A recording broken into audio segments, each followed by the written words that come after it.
Welcome into another second half draft show. I'm your host, Juice, joined by Headley and Drew. Of course, we had moved to our twice a week format. Unfortunately, we had a bit of an issue, bit of a challenge there on Tuesday. So we're back full effect this Friday. Again, you can find us here every Friday, 9:30 p.m. Eastern.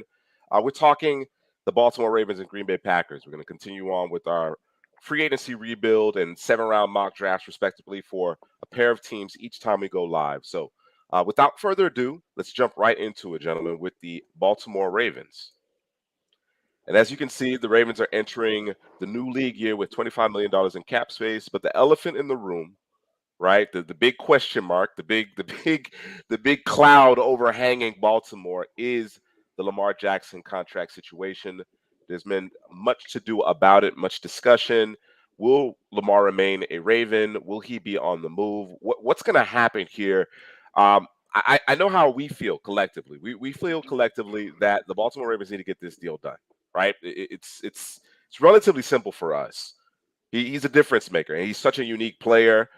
They've built their offense completely around him, and it would be really interesting to see what he looks like with Todd Monken now as the offensive coordinator. So, with that being said, any other players among these expected free agents for the 2023 class of the Ravens, do you think the Ravens need to go out of their way to sign? Oh, you got it. Yeah, I'm Well, looking at not the probably the Tyler Huntley backup quarterback. Lamar Jackson got hurt last year, so if he goes down again, they need a quarterback. So I think Tyler Huntley would be a name to target, restricted free agent. Um, Other than that, who else? Who you got, Drew? Geno Stone. uh I mean, yeah, Geno Stone, bring him back, and I may bang on the table for Justin Houston. I know he's old. Just saying, I think he had a pretty good season, but outside of that, yeah, I think everybody else might be walking out the door. Yeah, it's one of those situations where obviously the Ravens typically draft really well. They typically have their replacements already in tow. In this case, it's a little bit different. It's a little bit different. You look at the names like Justin Houston, Jason Pierre-Paul. They played significant snaps. They weren't every down players. They're at that latter part of their careers now. But some of their younger players, i.e., Odafe Owe, and of course David Ajabo was coming off the injuries, that they weren't necessarily ready to run with it. This is a pivotal season for those young guys. It's time for them to really step up. You got the likes of Calais Campbell, who is expected to be back, but again, he's 36, 37 years old at this point. So the Ravens need those young players, the guys that they obviously have earmarked and used their copious amounts of draft capital on to really take that next step and really become the hallmarks of this defense, as opposed to it being such a veteran laden group. Now they're going to have some guys who are in their prime, i.e., Roquan Smith, for example, Patrick Queen. They're going to be some guys who are sitting in their prime on this team. But I think when you talk about where they've had some injuries in particular, whether it be the edge, whether it be cornerback, um, I, they really need some young guys to step up. They probably need this draft class to really be a difference maker if they want to make a deep run in the playoffs this year. So, especially when you're talking about Lamar Jackson getting, potentially a fully guaranteed deal, that the rookie contract, it's expired. You know what I mean? That particular window has closed. So the Ravens are going to have to get really shrewd and creative in order to continue to outfit this roster, or try to outfit the roster, because that's also been a concern whether or not they've done enough around Lamar offensively. You know what I mean? It really has been Lamar or bust. And of course, like I said, the injury bug has hit them pretty hard. And there's been some reports that this training staff, the strength and conditioning group, hasn't necessarily been all that great as well. Some guys, some former NFL players have come out and said that the Ravens staff cost them some years of their career. Their careers ended early because of the Ravens staff. So a lot going on, a lot going on here. But the bottom line is, we believe you got to get Lamar Jackson deal done. And to your point, Headley, I think re-signing Tyler Huntley, considering that he's a restricted free agent, makes a lot of sense, right? Just the nature of how they use their quarterbacks in this offense, it opens them up to injury. Lamar has been injured the last couple of seasons. He's missed time, significant amount of time. So definitely want to bring Huntley back. All right.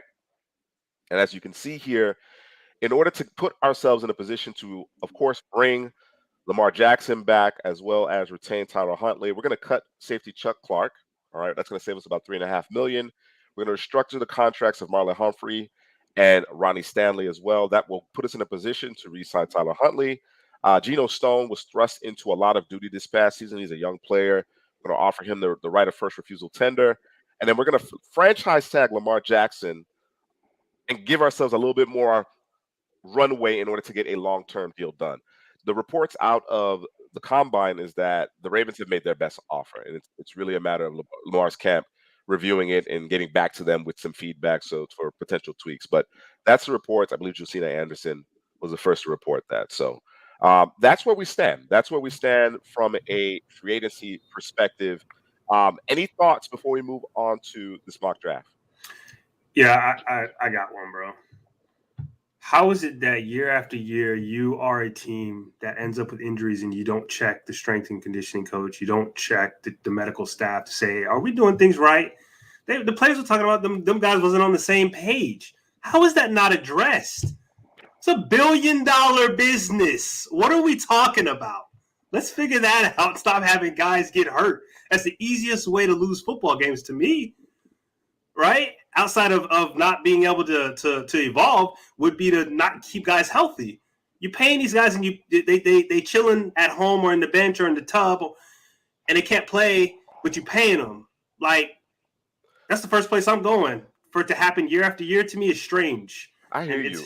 I hear you. I hear you on this topic. There's a certain level of that, but injuries are going to take place, right? Injuries are going to happen. I would agree. The nature of the game. It's the maintenance. It's the guy getting guys back healthy, rushing guys back. You know what I'm saying? Not necessarily giving the players, all the necessary information that they need in order to make an informed decision about how quickly, they return from their recovery, their, rehabilitation, whatever the case may be. So there's a lot of things at work here. I think because of some of the rash of the injuries, they probably felt the pressure of, we got to get these guys on the field, right? We're running out of bodies.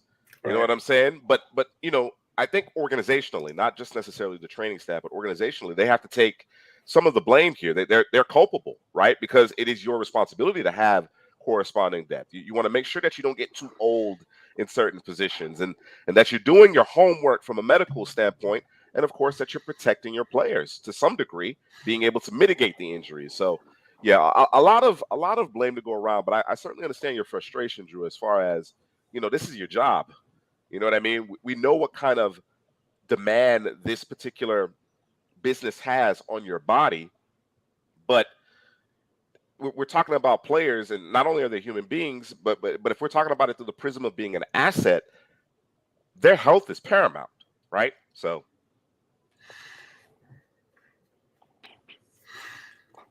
let's move on to our mock draft here with the Ravens. And as you can see, we only have 5 selections, gentlemen. This is not ideal by any stretch of the imagination. We can't sugarcoat it. Again, the elephant in the room is the Lamar Jackson deal. We've given ourselves a little bit more flexibility by signing him the franchise tag. I can't imagine Lamar is going to sign it anytime soon. This gives us some time in order to continue to negotiate on that long-term deal, make the necessary adjustments to the remainder of the roster as far as, moving money around for the purposes of getting that deal done. And I think from a structure standpoint, as we're talking about Lamar Jackson's contract, you want to backload it a little bit as much as possible, right? The new money will kick in, but maybe not necessarily, full force until 2024. You understand what I'm saying? Of course, he's expecting a fully guaranteed contract, and I imagine he will get it. It just has to be a palatable number. So quarterback is not part of this conversation. So guys, if you were tuning in to see that, I'm gonna do you a favor and let you know now that you're not gonna get that in this particular mock draft. Again, Lamar Jackson to us is the linchpin of this organization, this offense. So let's get it started. We have the 22nd pick, so we will see what is available to us at 22. Yeah, Witherspoon went 3rd overall. Wow. He's moving up the board. They only have 5 picks, so I think the Ravens have to kind of be creative here and get some additional picks. Maybe get a pick in the 2nd round. because they have some needs, man. So a lot of older guys on this roster, like you said, some guys are leaving, like GP, Justin Houston. So getting a younger edge, another corner, and then helping Lamar Jackson on the offensive side of the football, man. So we need to accumulate some more picks. Any good thing out there? The Jags are offering us their first plus an No. additional fourth. Okay. You don't like it? I It's a want to get sixth in as well. the second round. I don't know that we're going to be able to get in the second round. It depends on how far we drop. I think we could target the third round. Okay. But if you are looking to get in the second, we may have to give up a third round pick in order to get that second, right? Okay. Yeah. So that's a consideration. But let's see what we can do. Let's see what we can do. We are certainly motivated to trade down. Gotta do our best, Ozzy, bro. That's what we need to Yeah, do. man. Ozzy, he's still in the building, so Yeah. we need to do our Ozzy trade down, get some picks, man, and draft ballers. Ravens have done a great job through their franchise of drafting really good. So Developing players. I I'd expect agree. them to continue that. Yeah, I expect them to continue that. Good trade. Oh, you're on mute, Juice. You're doing the Drew, man. My bad. I'm trying not to cough. Try not to cough in the ears of the listeners. You know what I mean? So No, obviously we got supposed to that do it offer first. from Jacksonville, a 1, 4, and a 6 to move up 2 spots. That's not a bad offer. It really isn't a bad offer. Where would you trade down to based on who's on the board here? Look at I just want to see what corner Giants. looks like real Yeah, quick. I know you want to see the corners, bro. I know Cam you want to see the Smith. corners. Gotta see the corners. Deontay Banks, Emmanuel Forbes. I like those three guys. What is Edge telling me? Van Ness, Nolan Smith. We got an Ojulari. Mm-hmm. Those are the three guys I like on the edge right there. About wide receivers, that's a need. Big games, Downs. Downs, Kayshawn. They can use everybody on the list, right? 29 to 81, bro. Yeah, there are a lot of players here that obviously the Ravens could use. So I think, given who's on the board, a trade down here makes sense. I don't know that there's a single player that you absolutely have to have. You could probably make the case for a Nolan Smith or Lucas Van Ness. Right. But again, with 5, draft picks entering the 2023 draft, and of course the Lamar Jackson deal is going to eat up a large sum of the cap space. You're going to have to count on young players on rookie contracts, really to make a lot of contributions here. And I just don't think we have enough to work with. So let's revisit the Jags at 24 and see if we can perhaps get a third rounder out of them. All right. They're saying we're a little too much there. A little too much. We've offered there. what we've offered. Yes. About the Giants. Let's see the Giants. There you go. There we go.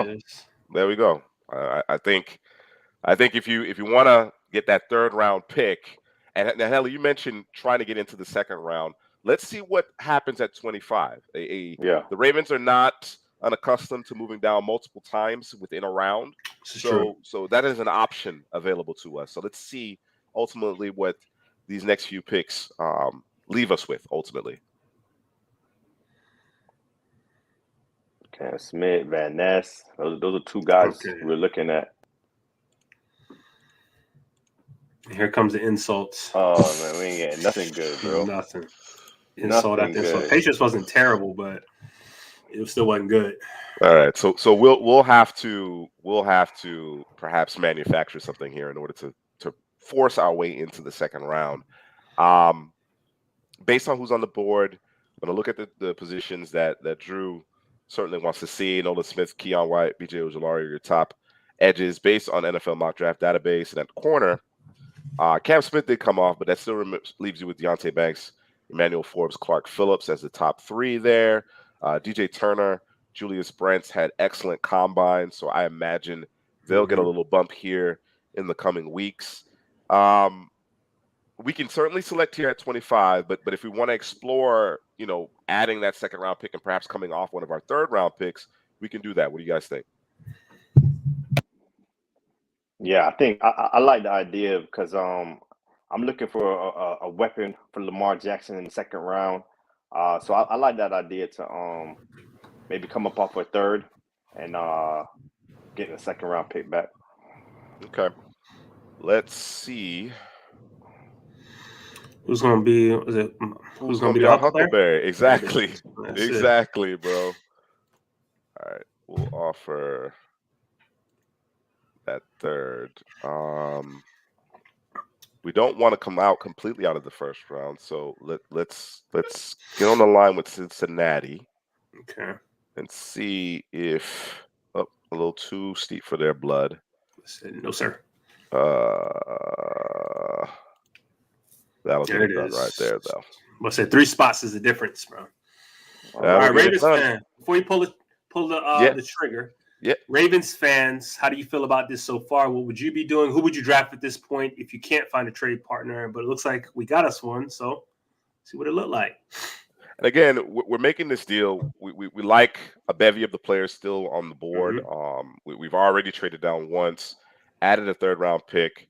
We're going to give up a third round pick and trade down a few more spots here in order to add a second round pick. Now, of course, we're making a trade with a divisional rival, so that may cause some to pause. But I think the value, the additional 26 spots that we're going to get, as compared between that second and third round pick, I think that's significant. I think that's significant in terms of being able to outfit this roster with guys that we think can contribute immediately based on the areas that the Ravens need to actually bolster. So we'll make that trade and see what happens here.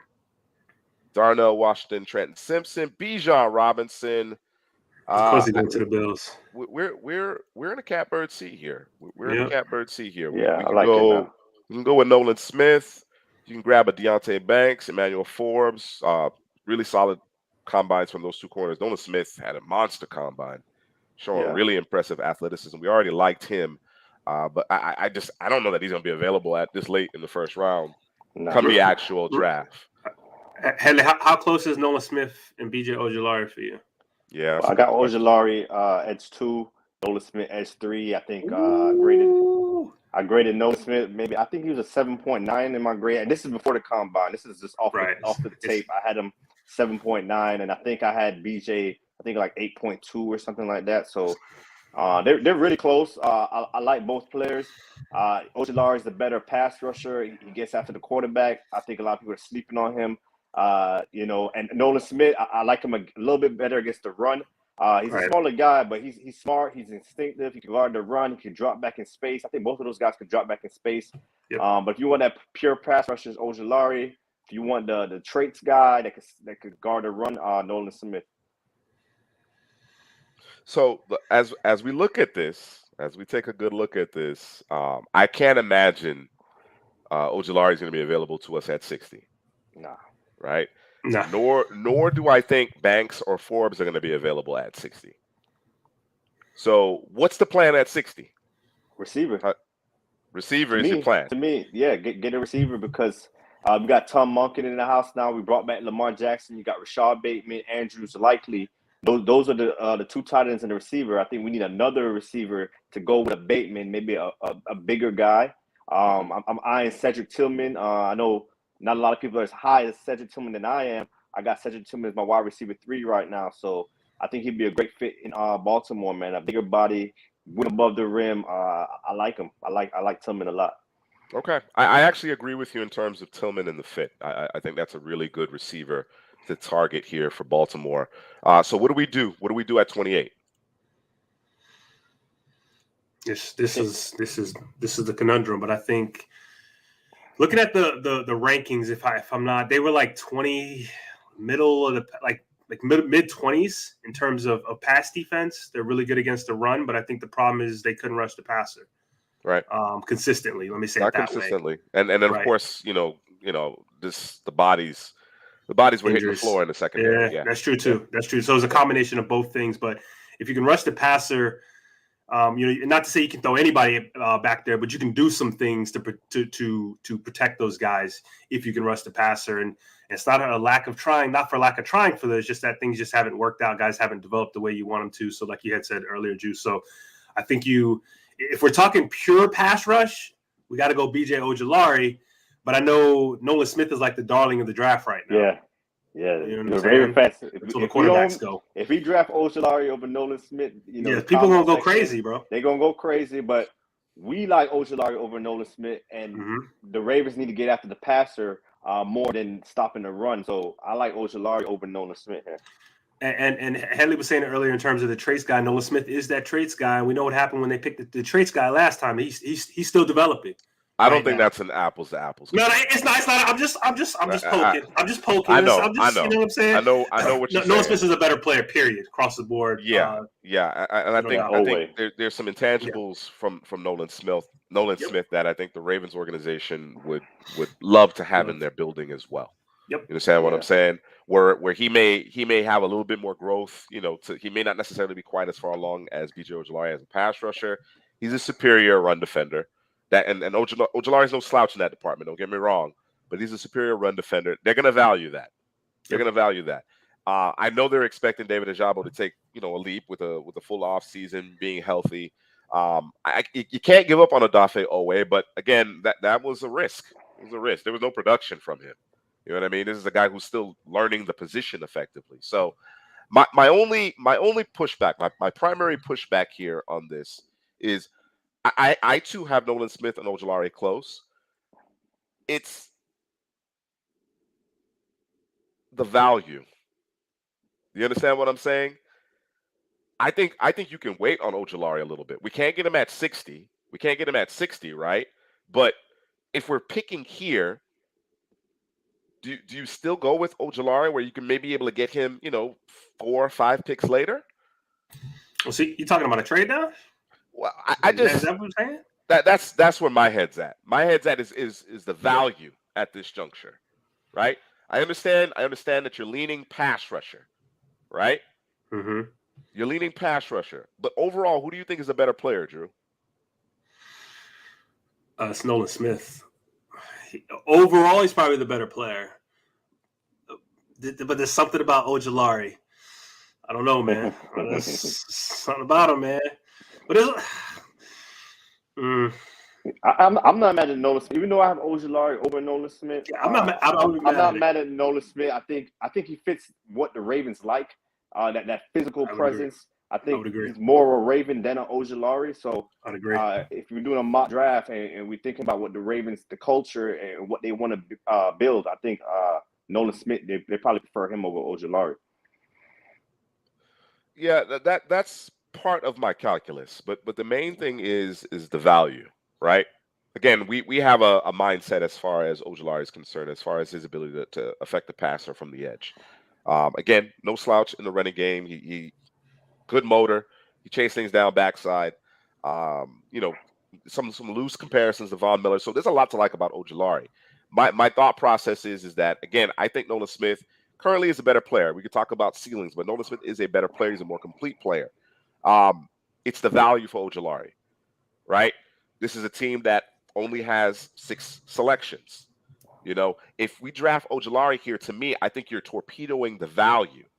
You understand what I'm saying? So I am more comfortable with the Nolan Smith. That's my perspective. That's my perspective. I think there's a higher floor with Nolan Smith. All right? Let's grab Nolan. All right. So Nolan Smith is the pick. I'm going to stop it. I'm going to stop it right here because we are a few picks into the second round. And I just want to take a look at what's available. Headley, I know you're targeting a weapon for Lamar at 60. But there are a lot of guys, quite a few playmakers out here on the defensive side of the ball, including BJ Ojulari. Just want to take a quick look, and then we'll get it restarted here. All right, Josh Downs still out there as well. Torrance, Forbes, Branch, Keon White. Up there it is. He gone. Ojulari to the Saints at 40. And again, that was my calculus. My calculus was we probably could have added some more draft capital, right? But if you don't want to run that risk, go grab Nolan Smith. Right. All right. Some offers for you, Drew. No. Wow. Disrespect, bro. Bruh. That one Uh, ain't bad right there. That's not bad. that might be a Them Tillman Bears. pick right there, though. Yeah, that might be. Ooh, That's even wow, better. this is ridiculous. That is ridiculous. I'm not gonna accept this one just for That's the sheer ridiculousness of it. But this one, I think, is worth considering. I'm gonna do it, Headley. Let's do it. Get- don't do it to me. Don't. Come on. There it is. All right. No, no offers, bro. No. You good? You good off all this? Yeah, we out, bro. All right. Okay. We drafted Henley's #1 receiver, Cedric Tillman. Hit him with the #1 receiver. Yeah, got in with the #1. Somebody's Headley- eyes open. #1. Now you Headley, got to mentioned explain it, bro. Now you got to exactly, explain exactly. You explain it. You explain why you're as high as you are on Cedric Tillman. He's not necessarily Headley's #1 receiver, but Headley is higher than most on Cedric Tillman. Yeah, and that's watching that 2021 tape. This the body control that he plays with, the physicality at the top of his routes.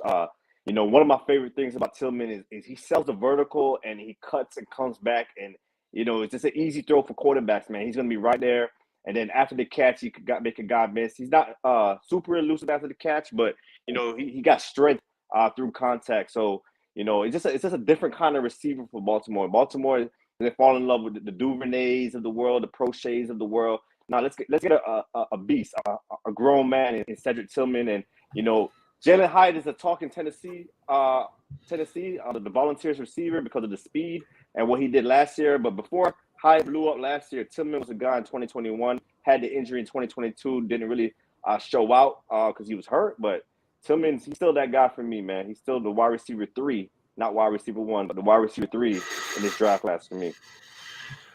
Drew, you heard Rashee Rice is on the board here, man. You're not banging on the table for Rashee Rice? No, I think I've banged on the table enough, and I think when you talk about a fit, I think Tillman is the fit because of that speed. Not to say Rashee Rice is slow or anything, but Tillman, this is a little bit more juice, in the juice box with Tillman. And I know Headley was talking about Jalen Hyatt. I know, like you said, that's the talk of the town for the Tennessee Volunteers. And let me just say, if you watch the tape, he caught a lot of passes where just some confusion in the secondary, confusion at the second level, just some confusion, period, just based on what they were doing. One read throws for Hendon Hooker, and he found them like almost every time. But when you talk about Cedric Tillman, there was a little bit more challenge to the catches that he was making when you talk about this year and last year. So it wasn't just him running wide open. So it's a little bit different. I think there's just a little bit there, a little more there for me for Cedric Tillman. So yeah, I think he's a good fit here, man. Just can I get something that's consistent and reliable at the receiver position, right? Because you have that at the running back position, you have that at the offensive line, you got that at the quarterback position, but I need that at the receiver position. And it's not for a lack of trying, but let's stop with the gadget players and the let's try something. Let's just get a guy that we know is going to do what needs to be done in Cedric Tillman and stay healthy. One of the things that you talked about really early in the process, and we did a video several months ago in terms of preliminary receiver rankings, and you talked about, Headley, the way Tillman is able to sell the vertical route, right, and break it off at the stem and create separation and move the chains. And I think the Ravens, in addition to being able to stretch the field, I think they just need somebody, as Drew mentioned, that is reliable outside of Mark Andrews, right? Still got really high expectations for Rashad Bateman. I think he could be truly dynamic. But Tillman, you know, we talk about his speed, we talk about his ability to get vertical, but just picking up those 6 yards on 3rd and 6, getting 9, getting 8. You understand what I'm saying? By creating good separation at the top of his routes, I think that's something that they desperately need in Baltimore. So Cedric Tillman is the pick. All right, and our next selection is coming at 89th overall, which is actually part of that initial trade we made from 22 with the New York Giants trading down to 25. We then traded down again with the Cincinnati Bengals to 28. We traded up in that trade to get the pick that ultimately turned into Cedric Tillman. Of course, there was another trade at 60 to add a couple additional picks because, again, the Ravens here are starting with only 5 selections. And it's just not very Raven-like. right? You know how much they do as far as us moving and manipulating the board. That certainly is very much like the Baltimore Ravens. But to only have 5 draft selections entering the draft is a little surprising as far as this organization is concerned. So we've added quite a bit of draft capital here. We've added one of the better edge prospects in the class, as well as a weapon for Lamar Jackson, who we did retain on the franchise tag as we continue to work on a long-term deal. What do we do here at 89? Look at corners. Julius Brents, Garrett Williams, Darius Rush. Those are the 3 guys I'm looking at. Julius Brents, a guy that showed out at the combine. So did Darius Rush. But Julius Brents got the height. He got the length, speed, the length. Speed. Got good speed. There's some explosiveness. We're talking about a 41-inch vertical broad jump, very explosive, and crazy wingspan, like an 84-inch wingspan from a corner. It's crazy. Yeah, and then you got Darius Rush, a guy we saw at the Senior Bowl, and he showed out sticky. And then today he capped it off with a ran a 4.3 40, showed the speed. So his athletic testing was just not as good as Brent's, but almost as good as Brent's. And then you got Garrett Williams. He's kind of the forgotten guy. Got hurt last year, but the 2021 tape is serious. He's sticky. He's physical. So it's 3 good corners right there, man. True. Who you like? Corner, Garrett Williams over all others. Why? Quick, close, finds the football. He's about that life. I think he fits the Ravens mold. I think if he doesn't get hurt, we're talking about him being one of the top corners in this draft. He was before he got hurt. So, why not? Is there anything in you that wants to draft this guy right here? Bro, come on, bro. It's everything in me. It's everything in me. That's a baller. I just wanted to throw that wrench in there, man. He's a wrench for everybody, bro. You can't see what he did at the combine, see what he did at the Senior Bowl, and not go back and say, man, I need to take another look at this guy. Even if we got a guy that plays the same position. And you do. It doesn't matter. You're not. It's one of the few position groups where the Ravens have good young talent and depth. Right. You got Travis Jones, you got Matabike, you got, Michael Pierce still out there. I mean, you got guys. You got guys. He's a little bit different, though. Yeah, he gets after the quarterback.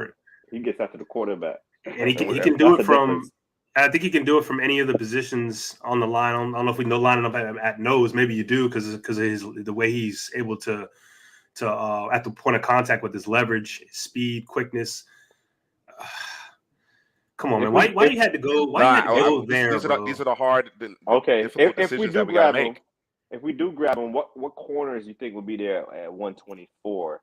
Tre'Davious. Not Tre'Davious. Tre'Davious Hodges Tomlinson. Riley Moss. I do like Riley Moss. Who's on the Gardner? Anybody else? Alex Cameron Mitchell. Back, man. I like Cameron Mitchell. He's a guy that I've been watching recently. Ja'Cory Bennett had a strong combine. Saw him at the Senior Bowl. We saw that on display, though. The makeup speed, that all checked out. Mm-hmm. We talked about adding draft capital, obviously, which we have done. We started with 5 selections. We have 1, 2, 3, 4, 5, 6 remaining. We've already made 2. So we've certainly added some draft capital. It depends on how strongly you feel about these corners as it relates to Adebaware, right? For me, Adebaware is ranked higher than all 3 of those corners. I agree. So if we want to grab Adebaware here and look at these corners and maybe do a trade up to lock one of those 3, maybe that could be an idea. All right, so let's see. Where is that sweet spot as far as a trade up? Based on what we see right here, perhaps we wouldn't be trading up that far to right there. Well, where? Let's talk about it before we make a decision. Where are we trading up to? Maybe. So we're going from 80. In the hundreds. Where in the hundreds? Early hundreds. 101, 102. Okay. All right. We'll let it ride to 100. Just keep an eye on them corners, though. If we see 1, 2 go off the board, we might have to pause. We'll have to pause. All right. Gotta pause. Cool. Adebaware is the pick. and then we're laser focused on this cornerback position. And a lot of people are. I think a lot of people are late with Adebaware, but we've been talking about him since the Senior Bowl. He is as advertised. Yeah, the tape checks out too. He's not just a workout warrior. Right. When you watch the tape, man, he's played at the edge. He goes inside. He gets at the quarterback. The motor runs hot. He's just a player you want on your franchise. He never stops on any play, and he just always gets to the quarterback or the ball carrier. And we have some footage that are coming out of the Senior Bowl that we'll kind of put together for you guys here on the channel. That's Couch Potato General Manager on YouTube, and a good interview. Ellie and Drew had an opportunity to speak to him and get into his approach, his mindset as well. So I know he's going to be a player. I just snuck up on him. He was surrounded, bro. Yeah, because he was the darling. I'm like, I don't think I'm gonna be able to get an interview with this guy, man. But I spoke to him after everybody was gone. I just, you know what? We'll just let me stop. I'm giving up. Man. What you doing, man? I don't know, man. Go ahead. What are you doing? All right, we're at 100 here and 101, and all our corners are still available. Yes.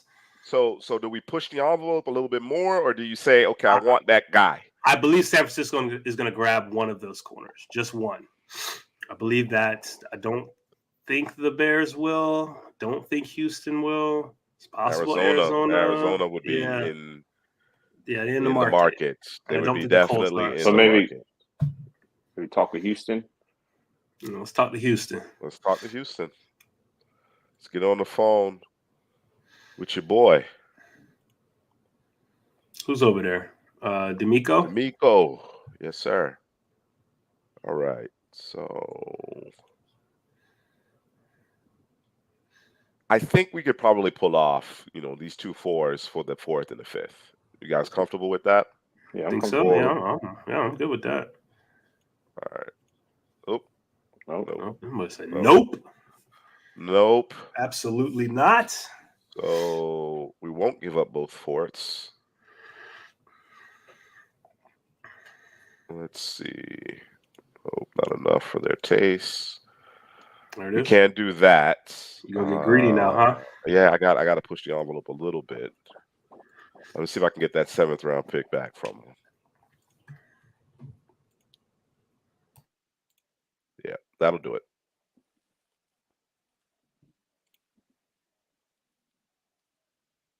Tyler Scott, Titman, Patterson. All right. Still got all our guys available to us. That's how you work the board, man. All right. Y'all hash it out. Which corner is it going to be? Drew loves Garrett Garrett Williams. Yeah, Julius Brents, he's got the size, he's got the speed. That moment of truth is kind of rolling the dice. You know what I mean? Get a little grabby. I thought from what we saw in the Big 12 championship, which was kind of up and down, certainly saw some flashes, competed against Quentin Johnston. I thought he was a little bit cleaner in the Senior Bowl practices. I would agree. Yeah. I think he's an ascending player. Darius Rush is a man-to-man corner. Likes to get physical, maybe a little bit too physical. I think between the three, I think Garrett Williams is the cleaner player. I think he is a guy who he can flourish. He doesn't necessarily need to be, a yard away from the receiver at the snap. He can play off coverage and close quickly. I think we gotta. Yeah. I think you gotta go with him, man. I'm looking at my Garrett Williams notes, and he was actually in my top 5 corner coming into the season. So I really like him. He can play press, off man. I got a 100% effort guy. Will come up and hit. He'll sell out too to come up and bang somebody. So we're talking about that mentality of Baltimore Ravens and the type of players they like, man. So I'm with Drew with it. We could get Garrett Williams, put him on the opposite side of Marlon Humphrey, man, and let's run it. All right, Garrett Williams is the pick. Okay.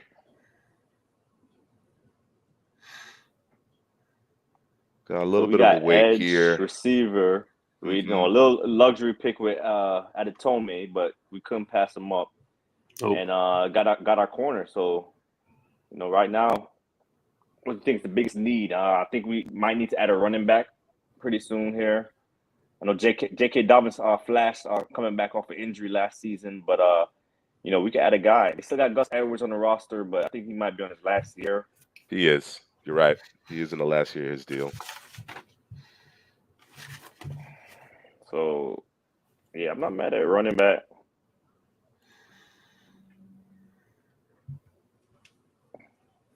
Because right now, our DBs will be what? Garrett Williams, Marlon Humphrey, Marcus Williams, Geno Stone, Kyle Hamilton. Mm-hmm. So that's I the like five that. right there. Yeah. Roquan, That's Patrick solid. Queen on the inside. Mm-hmm. Yeah, I think we got Nolan Smith at edge. The defense looks pretty good, man. Yeah, solid. Might want to turn attention to the offense. There goes the running backs right there.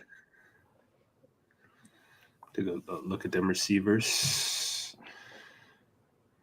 O-line, tackles, interior. I mean, some quality depth options here along the offensive Yeah. line. We got a pretty full tight end room, but the Ravens use their tight ends, so That might change this year, though. You never know. Nah, they're gonna use them. Let me stop.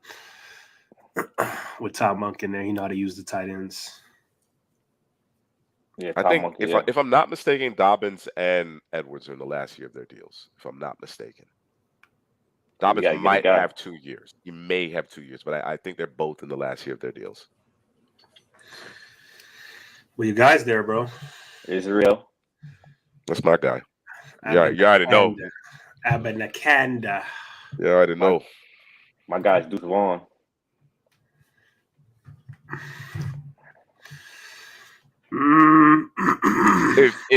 If I don't have if Edwards and Dobbins this is their last year in Baltimore, who's the running back that you want? Probably Israel. I think he's more of a every down running back, could grind it out, physical. Deuce Vaughn is, although I love Deuce Vaughn, he's more of a guy that, catch the football. You don't want to give him like 250 carries a season. You kind of Right. want to spread him out and like a change of pace guy. Yeah. So yeah, it'll be Israel. Anybody at the receiver position you think should be considered at this juncture? Your boy Charlie Jones right there, Drew. That's your guy. And boy say he was patterning his game after Cooper Kupp, bro. That's what he said at the podium. I like it. I like Charlie. No, you like Puka too. Just kind of thinking back, we had the conversation and we were compelled to go with Adetomo Adebaware, a guy that we have been, pushing obviously prior to the combine. Now that the combine is hitting, he did what he did to the combine. I'm sure there'll be a groundswell for him. Don't know that he's going to be available as late as he was here. A guy to consider, a guy that's also gaining some more traction, and I imagine if he tests as well as we kind of expect him to do, he may have kind of a similar, arc, upward trajectory as Adebaware, and that's Tyler Scott from Cincinnati. I think he's an interesting prospect that the Ravens should consider around that round 3, round 4 turn. Assuming again his stock doesn't take off, which it very may well. It may ultimately be one of those situations where he's not available at that point. But I think if you go in a different direction, perhaps you add Williams and Tyler Scott under those circumstances, as opposed to Adebaware. But again, the value in terms of Adebaware is just too much for us to pass up. So running back seems to be the position that we're leaning in, and Abanikanda, I think, is probably the best fit as far as what the Ravens' outlook will be long term. Just going to be 20 years old. I imagine him to tear up the combine as well. I think, again, this is a guy who I think his stock will continue to rise as well as we get closer and closer to the draft. So Israel Abanikanda is the pick. I believe he tied for the FBS lead in rushing TDs this past season as well. Yeah, like 6 in one game. That was versus Virginia Tech, correct? If I'm not mistaken. Yes, if I'm not mistaken, either VTech or North Carolina. I think it was VTech. And you're correct about Dobbins and Edwards done after this year. So running back is both backs have suffered major knee injuries going to the last year of their deal. Edwards seemed to bounce back a little bit quicker than Dobbins. Dobbins didn't quite regain his explosiveness. Hopefully he does. But even Edwards struggled to stay healthy once he came back. So Yeah, I think the injection of Abanikanda, his explosiveness, would go a long way for this backfield. And I know Eric Gray was on the board, and I know Chase Brown was on the board. Chase Brown got to be able to hold on to the football. He's got to be able to be a better pass protector, catch the football out the backfield. Eric Gray, I like him out the backfield. I think he's a slippery when wet guy. I think he's hard to tackle. He has some work to do in terms of pass protection. I think it's not a want-to thing for him. I think it's a technique thing for him. So I think he might be a surprise for somebody, to be honest with you, just out, running the football essentially or catching it out the backfield. I likened him to Kareem Hunt. Yeah, I see your boy McClendon Curtis out there. You know On the that's my interior guy. offensive line. I think the Ravens could use that right now. What You know, about the you look at tackle position in Baltimore? Ronnie Stanley has battled injuries. Morgan Moses. Morgan Moses is your right tackle. Do you think a Wanya Morris or a Jackson Kirkland could be, the heir apparent to Morgan Moses? What do you think about that from that perspective? What do you think? Well, I think most teams are looking at, I think Kirkland as a guard, no? Yeah, That's Kicking true. him they inside. put That's him true. interior. He But got a it versatility. would be Morris. It would be Morris though. Kirkland Right. offers the versatility to Headley's point.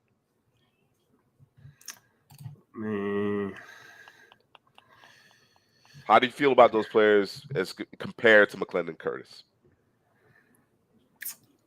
What were the plays? I'm sorry. Wanya Moore. Wanya Moore is the guy I was recently looking at. He's athletic, got good movement ability, pass sets. He loves to mix it up. When he likes to pull, and when he he punishes guys. He punishes defenders. He has a good blend of power and athleticism. But McClendon Curtis, man, he showed me something at the Senior Bowl, man. It's the consistency with him. He's hard to get around or through. I'm more of a fan because Wanya was at Senior Bowl too, and he didn't stand out as much as McClendon Curtis to me. Sure. Okay. I understand. Zeitler in the last year, his deal. That's something to consider there. So we talked about it. We talked about the fact that Lamar Jackson is going to command a large percentage of the salary cap. They're going to have to draft in a manner in which they can get starter play out of guys on rookie contracts, for an extended period of time. So certainly makes sense if you're thinking about not only 2023, but certainly down the road, 2024, 2025. So, Drew, you on board with McClendon Curtis here? Yeah, scoop him up, man. All right. Let's grab him. I was really impressed. When they were in the team. Portion. I shouldn't say drills, portions. Yes, when they were doing inside run, when they were 11 on 11, I thought that's when he shined. Curtis really, had his best work at the Senior Bowl, and that's truly what it comes down to. The one-on-ones are great, but I want to see what it looks like when you're actually between the lines in a game environment. And that's more important. The one-on-ones it's made for everybody to win at some point. You got to win. You got to win at some point, but it's not the end-all be-all. If you can't win in team, where that's the majority of where things are happening, then the one-on-ones don't matter. You know what I mean? For the most part. So who's still on the board, man? Jackson Kirkland. We talked about a guy like McClendon Curtis, because Curtis played tackle also. He will probably be inside at the next level, but Kirkland's another guy that's versatile, play tackle, move him inside the guard. If you want to double down in the position, I'm not mad at the offensive line. You got Mo Ibrahim. He'd be a fit for those guys too. That would be. Or getting Lamar another receiver. Yeah, I like Puka. I like Puka Domingo. too. Mm-hmm. Domingo was a big red zone threat. Wheaton talk about he gonna run a 4-3-4-2, man. We're gonna see how that looks, but I like Puka big time for those guys. He was doing some work out there at the Senior Bowl in terms of getting separation. He was hurt a good portion of the year this year, so he didn't really get to showcase his skills. But he's a guy you can do some gadgetry. Is that how you say it? With gadgetry. In terms of jets. Yeah, there you go. Gadgetry, yeah, with some jet sweeps and different things you can do with him. So he's not just a receiver. So you do have the opportunity if you want to go that route. You looking to go back to corner? I kind of like Jacorian Bennett. If we're talking about two players on the perimeter, Puka Nacua and Jacorian Bennett, I like in this particular spot. I don't know that either one will be available at 239, but I'd like to get one of those two guys. So I let you guys ultimately decide, but those are the two players I think we should target. The corner's the more important What position. Not gonna lie to you, but what y'all think about the safety position? Because Kyle you could have Hamilton him. is a safety, but he comes down and guards the nickel a lot He on that does. defense. Really good in pass coverage. So if you're looking at the back end, Garrett Williams, Kyle Hamilton, Marlon Humphrey as the guys covering, and then the safeties will be Marcus Williams and Geno Stone, which are kind of similar players. They're more free safety, Mhm. attack the ball. Maybe a strong safety, maybe come down in the box and help in the box. I'm looking at You something like that. talking about I DeMarco I need Hellams? I need Kyle Hamilton to make plays everywhere.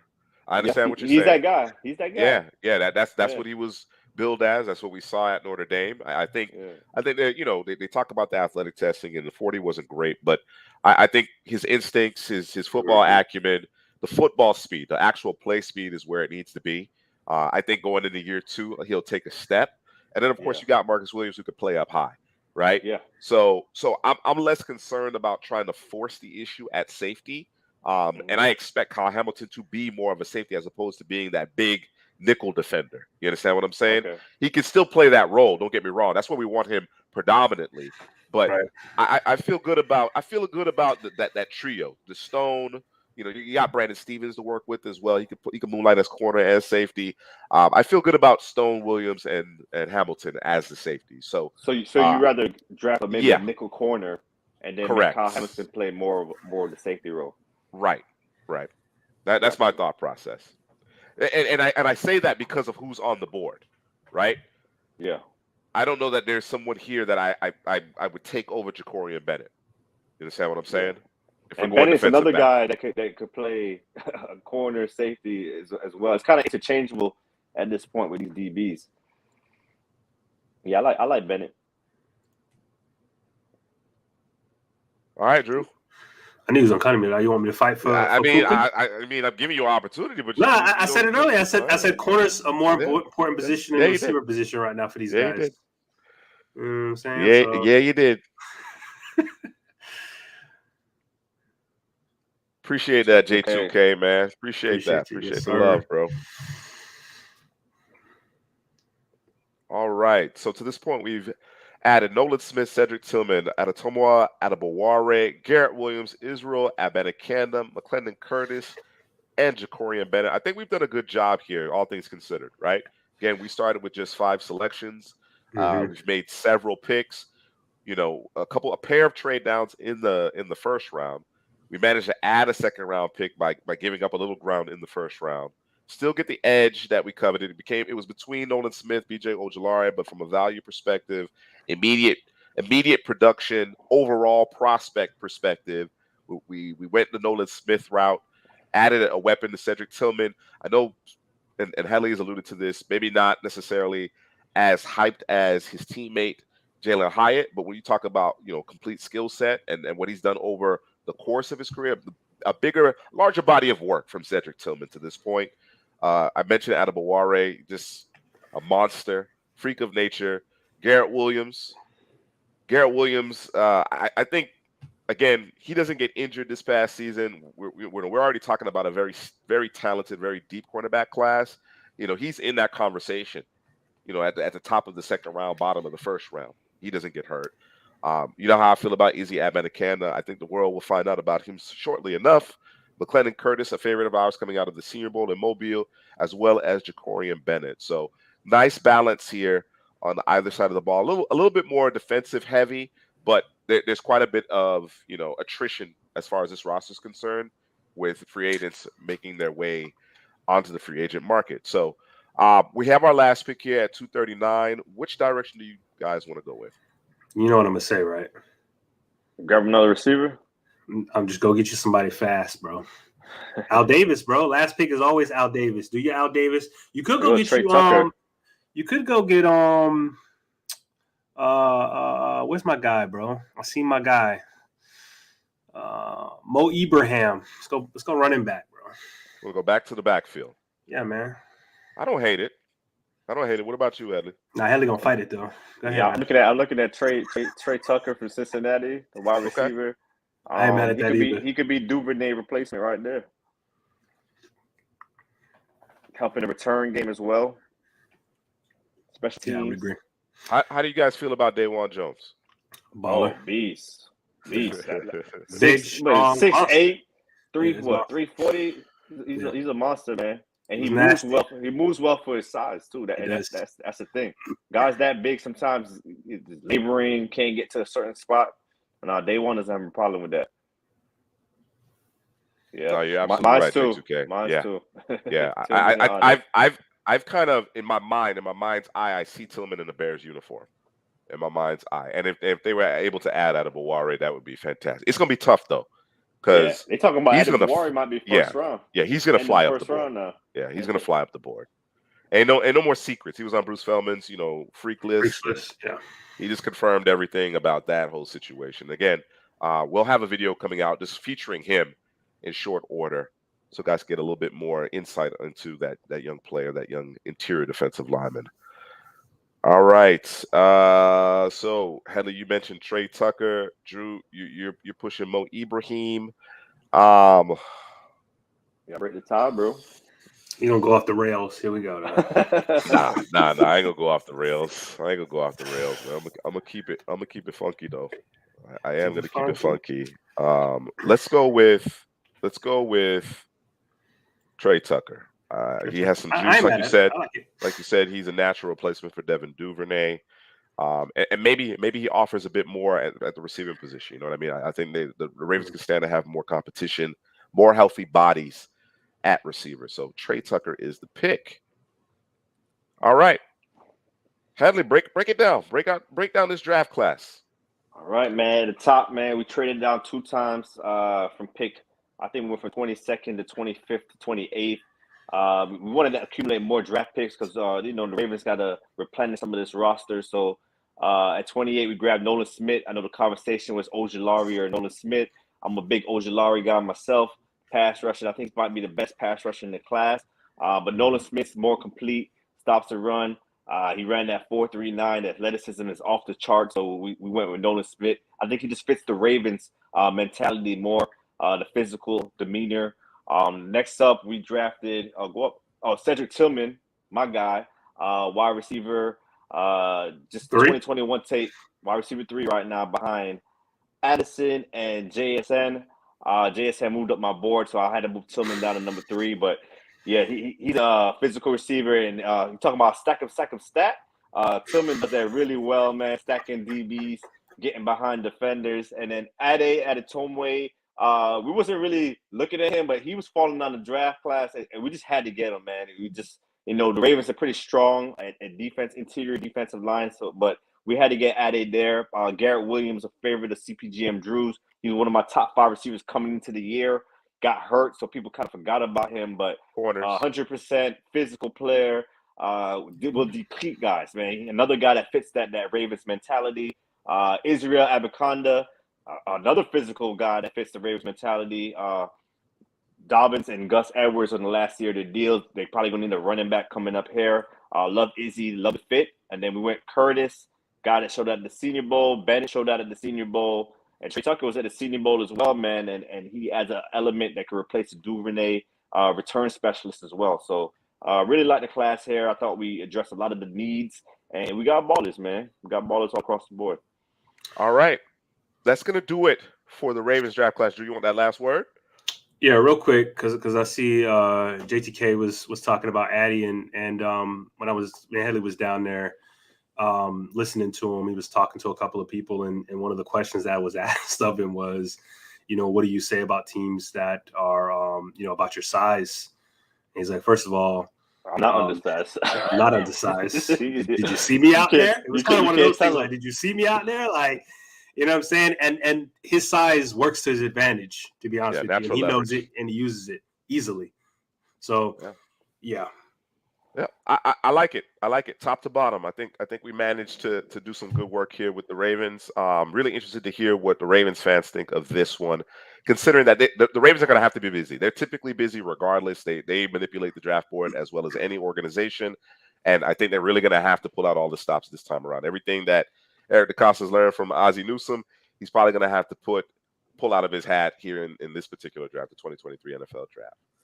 All right, let's transition to the Green Bay Packers, and we actually have a very special guest. We have a very Let's special get it. guest, Let's get it. a friend of the show.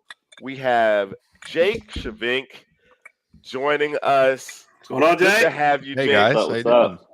doing? Great to have you, Jake. Jake is typically right in here with us during the second half draft show every Friday, weighing in, giving us his thoughts, interacting with us. We love to chop it up with him. He's an excellent football mind. Guys, check his YouTube channel out. I'm going to give Jake an opportunity to plug all of his spots. Great Twitter follow. You can find his work at NFL Mocks, Rise and Draft. I mean, this is what That he does it does. all. This Does is it what all. he does. He lives and breathes it. It's not a game around here. So, Jake, by all means, introduce yourself and tell them where they can find your work. Hey guys, so I'm Jake Shavink. I'm in the draft world a lot, just like these guys are. Obviously, it's great to be on. These guys do phenomenal work. But yeah, I do a lot of draft stuff at NFLmocks.com, RiseandDraft.com. Working a little bit with the Packernet Podcast Network as well, doing some draft stuff on there in audio form, and then also contributing with wide receivers on the Cheesehead TV Draft Guide this year as well. So a lot going on. But I knew, I was like, when the Packers come up, I'm like, man, I can't wait for this. It's going to be a lot of fun. So I'm excited to be here. It's going to be great. Absolutely. We are thrilled to have you, Jake. And as he mentioned, I mean, he stays busy, folks. You know what I mean? We take this very seriously. We obviously have a ton of fun doing it. It is a passion of ours, but we do take the craft very seriously as well as Jake. And that's the reason why we wanted to have him join us to discuss the Green Bay Packers, a team that he is obviously intimately familiar with. So, with that being said, Jake, you got $17 million in estimated cap space at the beginning of the new league year here. The elephant in the room is obviously Aaron Rodgers. What do you think needs to happen with Rodgers? Does he need to move on? Do you need to figure out how to keep him? What do you do with Rodgers? I think it's time. I think by now we've kind of seen like what the run it back stuff has kind of looked like now for a couple seasons. It's been went all in free agency in 2019, surround Aaron Rodgers with what you have at every position you can, give him the opportunity. He played at MVP level. You got a new coach in, everything was changed, and they got to the doorstep. Right. They were so close, but ultimately we're out here to win championships. We're not out here to lose in back-to-back NFC title games and then falter at home with the number one seed on the line, in the divisional round everything on the line against the Niners. Like that just can't happen. And then missing the playoffs in 2022. Like I know there was so much going on with Rodgers and the thumb. It's time. And you got to figure out how, because keeping him is going to even further push out the cap struggles that the Packers have right now. And you have to find a way out. If that's via a trade, I know the laundry list of teams is getting shorter and shorter and shorter in terms of trade partners. But I think if you can find a way to do that, it gives you some cap relief for a little bit of cap relief. You'll still be in kind of not a great position the next 2 years, but you get some draft capital to hopefully build around what you think you have in Jordan Love and go from there.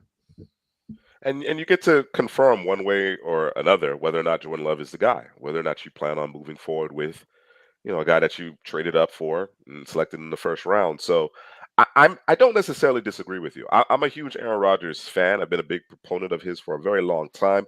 I've always felt, you mentioned 2019, I've always felt that Green Bay didn't consistently push their chips to the middle of the table, right? It does come with some risks. It does, typically involve some cap strap type struggles, but I think with a player like that, you have to be playing for a championship every year, right? And Green Bay historically has been, we're going to be very, you know, conservative with spending on free agents.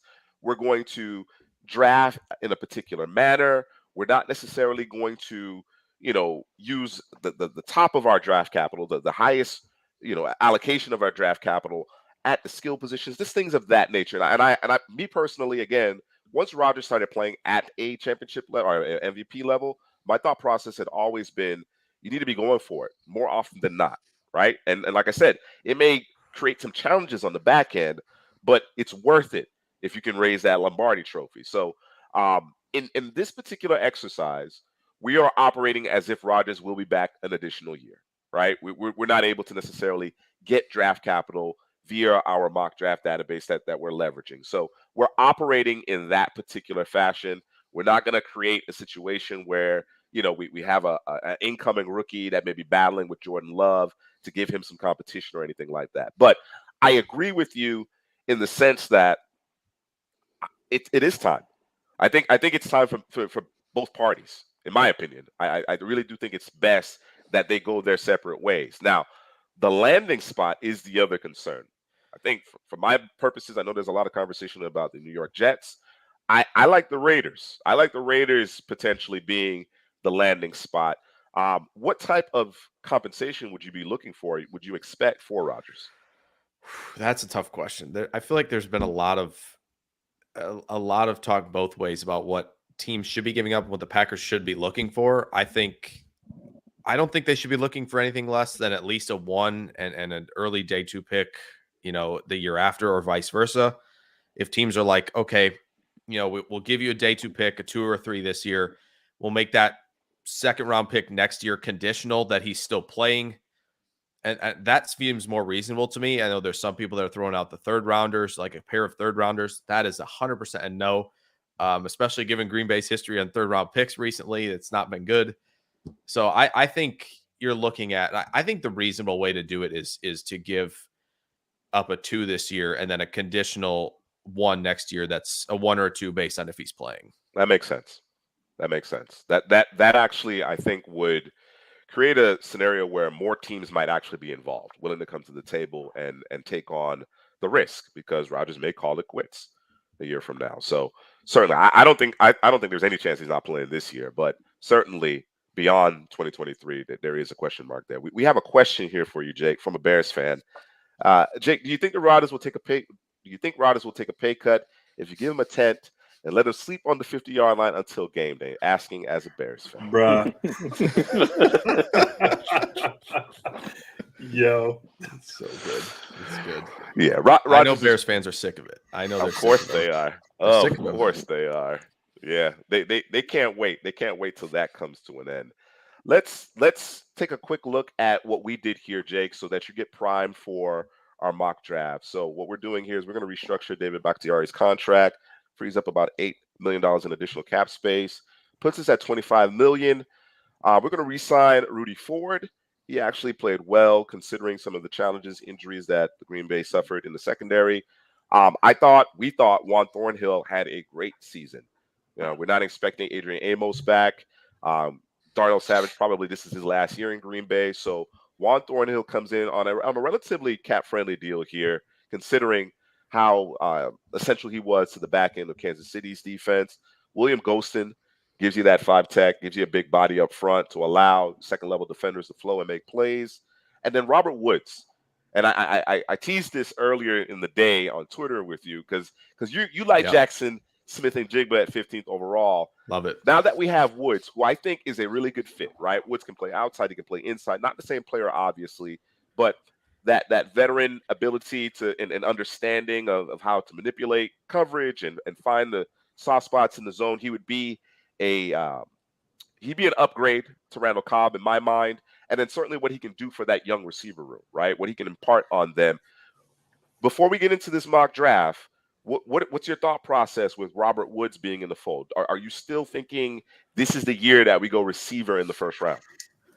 Probably not. I think what Robert Woods gives you is a lot of what you're probably going to be looking for a lot of in the draft is, all right, just throw this guy in the slot. He's going to block his butt off. That's what Green Bay wants out of their receivers as well. And a trio where I'm kind of like a little bit sold, not completely sold on Romeo Doubs to be a number 2 at this point. Maybe he's a 3, but you still have what looks like a 1 in Watson. He blew up big time. It was incredible to watch all year. Like he surpassed my expectations. So yeah, I think Woods gives you a good trio. It obviously, I think, kind of takes away really any necessity to do anything at 15, especially with the receiver class where it is, where a lot of people have the sentiment towards it. And you kind of, I think, look down in the later rounds for, another big bodied player who, maybe has some versatility to his game, and obviously, fits a lot of what the Packers want at the position in terms of size, in terms of, just the attitude as a player, as a blocker, all that stuff. I think they'll still look because it's still a little thin. All right. Headley, Drew, Jake mentioned Dobbs, Watson. Your thoughts in terms of their process going into year 2? Like you said, man, Christian Watson was a touchdown machine, man. He kept on scoring touchdowns week after week. He got that game-breaking speed. Romeo Dobbs, I know, was a favorite. Was it Drew? Who liked Romeo Dobbs? Drew was on him. Drew was on him. Yeah, and he exceeded my expectations as well. And then adding the Robert Woods, man, it's a veteran presence. You could teach those guys, in the ins and outs of the game. If you had a JSN there, it'd be 3 young wide receivers for Aaron Rodgers. So I think Robert Woods would be a good fit in Green Bay. Yeah, Dubs. Yeah, no, Dobbs. Dobbs. Yeah, that was my guy, man. I loved watching his tape. I thought he was a little limited in terms of the offense he was coming out of. One of the biggest things that we were worried about him was, what does it look like getting off the line of scrimmage? And it didn't look good at the Senior Bowl, but it looks like he's kind of coming into his own on that. Teams are challenging him at the line of scrimmage, and then Watson was, he was as advertised coming out of the Senior Bowl. Coming from an offense that was run heavy, got to be able to block. I think that's one of the reasons why the Packers went and got him as well. But he showcased his skill set at the Senior Bowl, and I think he was injured coming into the season, right? I think he was injured, and then he kind of started slow, and then he kind of took off after a little while. So, yeah, man, I think the Packers. I don't want to call them home runs. I think Watson might be a home run. I think Dobbs might be a double, maybe. Well, trying to turn it into. It was a steal, though. It was a steal. Yeah, it was a steal. It was definitely a steal. So yeah, man. So you thinking what, a single and then he stole the bag? Let's do that. Yeah. Single and stole the bag. Let's go with that. All right. So it'll be interesting. It'll be interesting as we get into the 7-round mock draft. Yep. What that receiver room looks like. Again, the Robert Woods, that to me is a move that signals, particularly if Aaron Rodgers is in the fold, particularly if he's in the fold. Look, we're going for this, right? We want to be at least 4 deep. Of course, they got some question marks at tight end. There's some areas that the Packers have work to do. Make no mistake about it. But as far as outfitting the perimeter weapons and giving Rodgers guys that, of course, he has another year to work with these young receivers. They didn't really get that opportunity last offseason. So, yeah, I think offensively this team would certainly be more efficient going into 2023, particularly if you add a Robert Woods and certainly if you add a JSN. So let's see how it all plays out here. All right. And without further ado, let's get it started. Let's get it. Will Anderson in the top. Will Levis, Tyree Wilson, Stroud, Carter, Christian Gonzalez, who had a wonderful combine, Quentin Johnson, Witherspoon, Skoronski, Addison, Paris Johnson, Joey Porter Jr. Of course. Jake, JSN's right there, man. Oh, man. What's your thought process here? Well, I think it'd be really interesting if this happened and Rodgers wasn't on the team because Anthony Richardson's still on the board. Right. Oh, boy. Right. Could you imagine that quarterback room? Oh, man. Packers Twitter. They're already finding this video. Haven't even mentioned that. Not great. But no, I think there are a lot of nice options here. I think in terms of edge, I think there were a couple guys. I think Van Ness is still on the board, if I saw correctly. I think Broderick Jones on the board as well. That is somebody I think the Packers would really like. Obviously, they like Georgia players. That's very clear. But with Bakhtiari, is he going to play after this season? Maybe. If not, if his number has gotten too big, maybe you're moving on. That leaves, if they bring back Josh Nijman, which, I mean, sounds like that's probably going to happen. He's obviously restricted, so that it'll be an offer sheet, that whole thing. But sure, him and Zach Tom, how good do you feel about that? 2024 and beyond. They've also mentioned Zach Tom is his best position is center. So he plays all 5, if I'm not mistaken. Yeah. And yes, he's more of an interior guy at the NFL level. I'd agree. Yeah. So yeah. tackle's the thing that definitely jumped out initially. Just seeing Jones as one of the three still on the board and is yet to do what I think a lot of us expect him to do on Sunday is go and absolutely have Special athlete. maybe not quite a Jordan Davis type day, but more Sure. maybe a Devontae Wyatt type day where the numbers look really good for him. And could you see a scenario? Because it looks like the Packers may be in the sweet spot in terms of all those players on the board and somebody, dropping, them trading back a couple of spots, take a couple more picks. And you think that's a possibility? I love trading back. Trading back's great. Get a lot of more swings in the 20s. You get a swing there. You get some swings on day 2 that I think if you're not, it feels like anyway, if you're not in the top 11, 12, depending where that third tackle comes off the board, it feels like the sweet spot then shifts away from, the middle of that first round into the 20s, 30s, 40s, where you can pick up a lot of guys, a lot of swings. Jones is on the board. Jones is on the board. Yeah, tackle is definitely a position in need for the Packers. But what do you think about the tight end position, Jake? Because you could get the pick of the litter right here. Mayer, Kincaid, Washington still all on the board. Yeah, I know it's been really fun to talk about like the Kincaids or the Musgraves in the first round. Like that's been a lot of talk lately, but like Michael Mayer's going to be a great athlete tomorrow when he tests. Like I think we're kind of like sick of him, I guess. Yeah. It's like fatigue. It's not somehow sexy. We're sick of him. We're calling it. We called him sexy. Baby Gronk a year ago, but now we're sick of him. We don't want to talk about him anymore for some reason. Right. He's a great player. Like this would be an insta fix. Like you have Robert Woods and Michael Mayer. That would like instantly fix the middle of the field for you. Yeah. Instantly fix the middle of the field for you. And I think Rodgers has done the peaks and valleys thing with how he feels about the middle of the field. I think he was kind of bought in 19, 20, 21. This past year is kind of like, I'm just throwing up the perimeter. I'm throwing it to Watson. I'll throw it to my guys deep. Like he kind of middle field felt, kind of like, a growing distant friend of some sort to him. And like, it was like, let's make him a friend again with the middle of the field, He wasn't seeing it as well as he has in the past. There were some instances where Rodgers just missed some open receivers. You know what I mean? With some of those levels concepts, it just for whatever reason, I don't know. Of course, if you go back to the Mike McCarthy days, there was a lot of throws to the perimeter, a lot of low percentage throws that, of course, given his talent and Devontae Adams and you could go further back with the Jordy Nelsons and so on and so forth. They were able to complete that more often than not. But you would think a quarterback of his stature, if you use the entire field, he'll be that much more effective. So it's a very interesting point that you made. He just, for whatever reason, just shied away from it, and he missed some opportunities that were clearly available to him in the middle of the field. So, what do you want to do here, Jay? A lot of options. What do you want to do? There are a lot of options, and it feels like the trade down might be the best option. I think it gives you another swing here or there, and I think you still land somebody I think that you'd probably covet. I mean, I think the Thornhill signing is awesome. I think it, and bringing Ford back really eases things where you don't have to force safety at 15.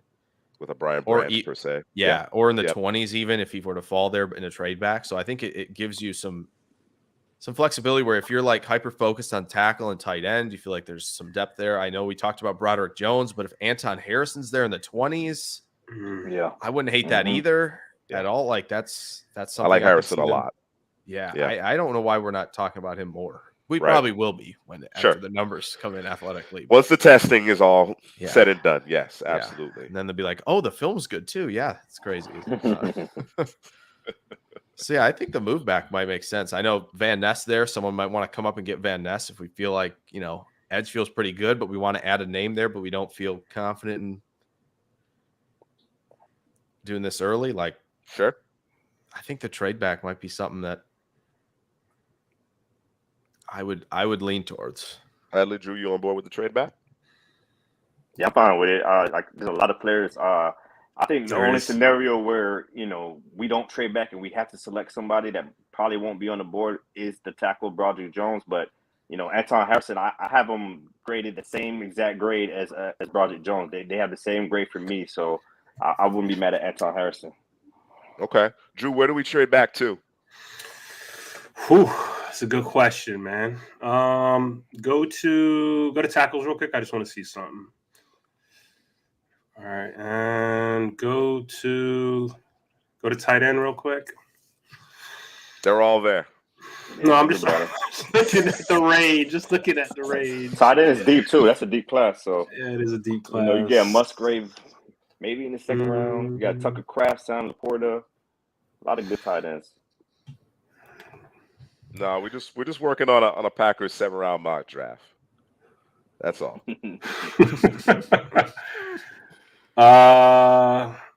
We're equal opportunists over here. Right. Seattle want to come get Richardson? Interesting. It's possible. They did go Carter. With the 5th overall pick, if I'm not mistaken. Let's drop back to Seattle. Can we drop back to Seattle? Seattle? All right, let's see what Let's take Tampa kind or Seattle. Judas on the fence, per usual. Oh, I gotta think through it, bro. Gotta get off the fence, man. You think they give us the 37th? You think so? I'm gonna try. No. I don't think No. so. You know I'm gonna try though. Yeah. Gotta try. I gotta try. Seattle. Come on. Nope. No, sir. You got to get that third. So you're doing too much, man. Come on. Which you know, when you take the trade value chart into consideration is appropriate. All right, but I need a 6 too. Okay. Yeah. All right, let's do it. All right. See what happens. Jackson Smith and Jigba, followed by Richardson, Brzee, Michael Mayer, Luke Van Ness. Oh man. Oh my gosh. We lost a lot of guys right there. Yeah. Broderick Jones and Broderick Jones remains on the board, if I'm not mistaken. Yeah. This is quite the offer from Dallas. That is 6 spots. Wow. And then here come the insults. This is not a terrible offer. That is an insult. 4th round picks for the following year. With Jones still on the board, Is he? Jake, yeah, Did he is. Pittsburgh not take him? Did Pittsburgh take him? I didn't see. Let me take a step back. Nope, he's there. Ooh, Still there. okay. Gotta do it. This feels like yeah.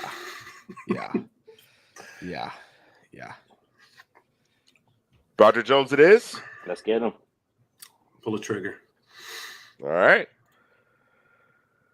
Hyatt, Bijan to Baltimore. Had not seen that recently, but I think it makes sense to a degree.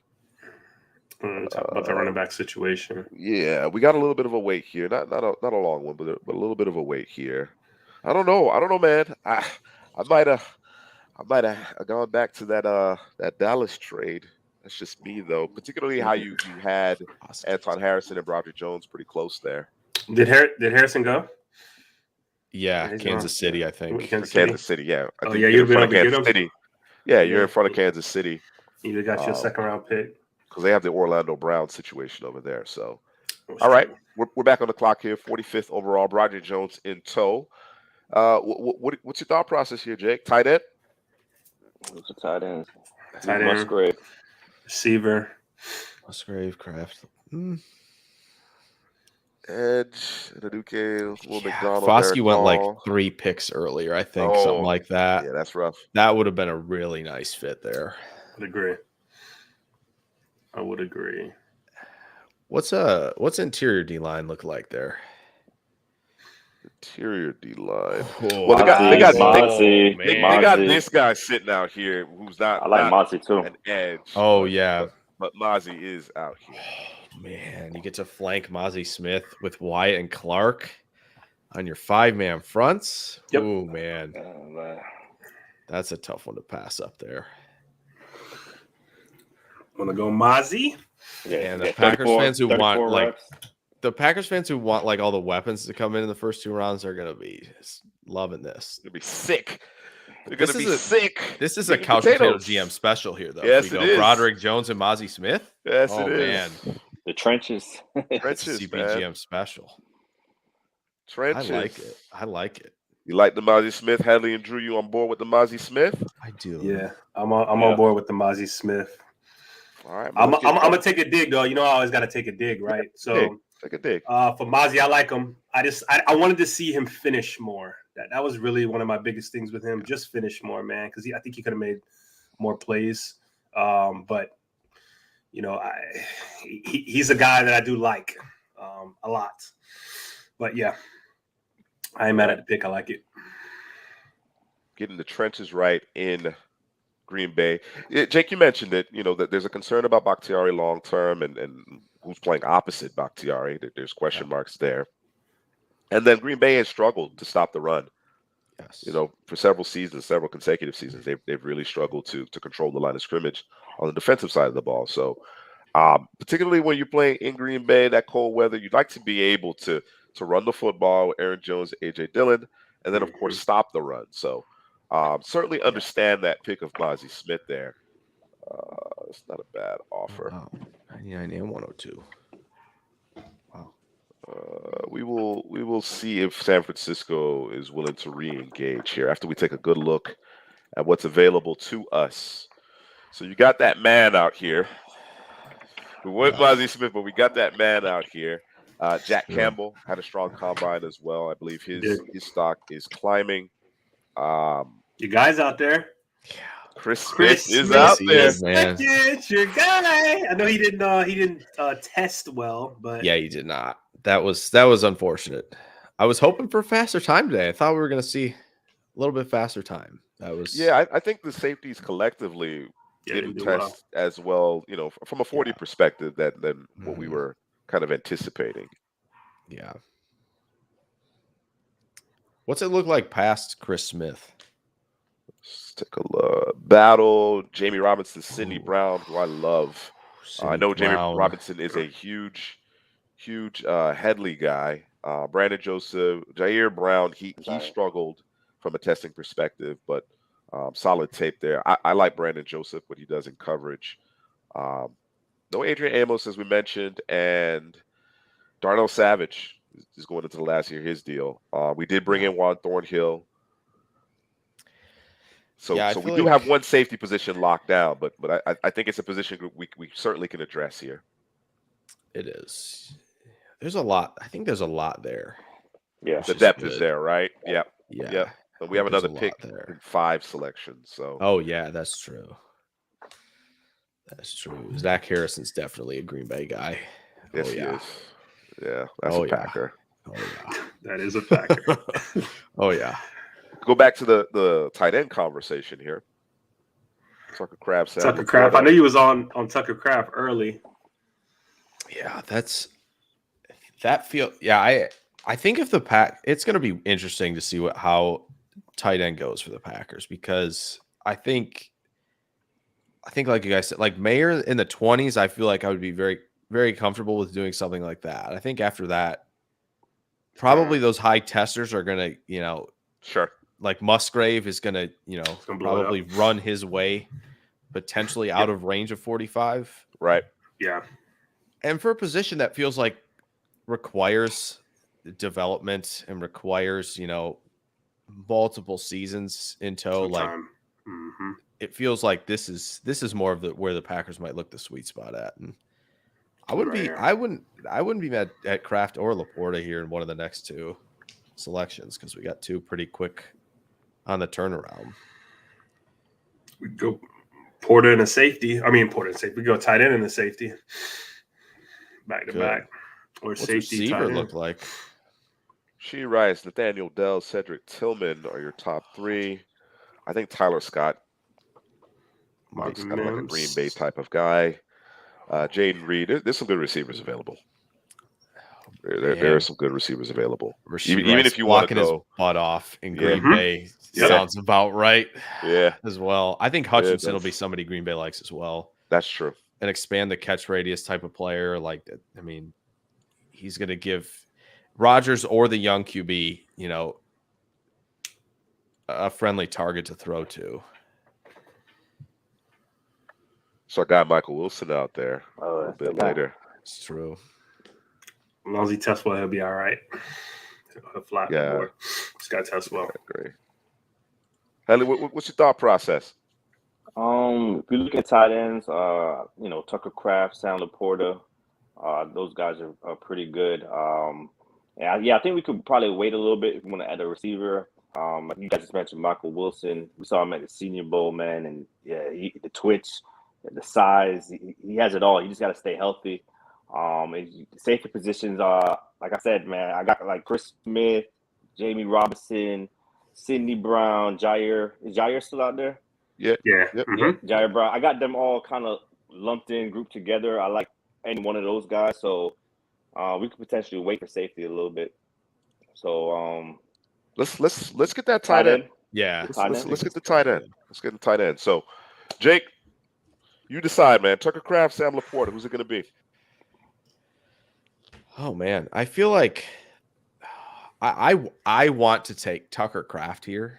I do. I think the athletic upside that he offers.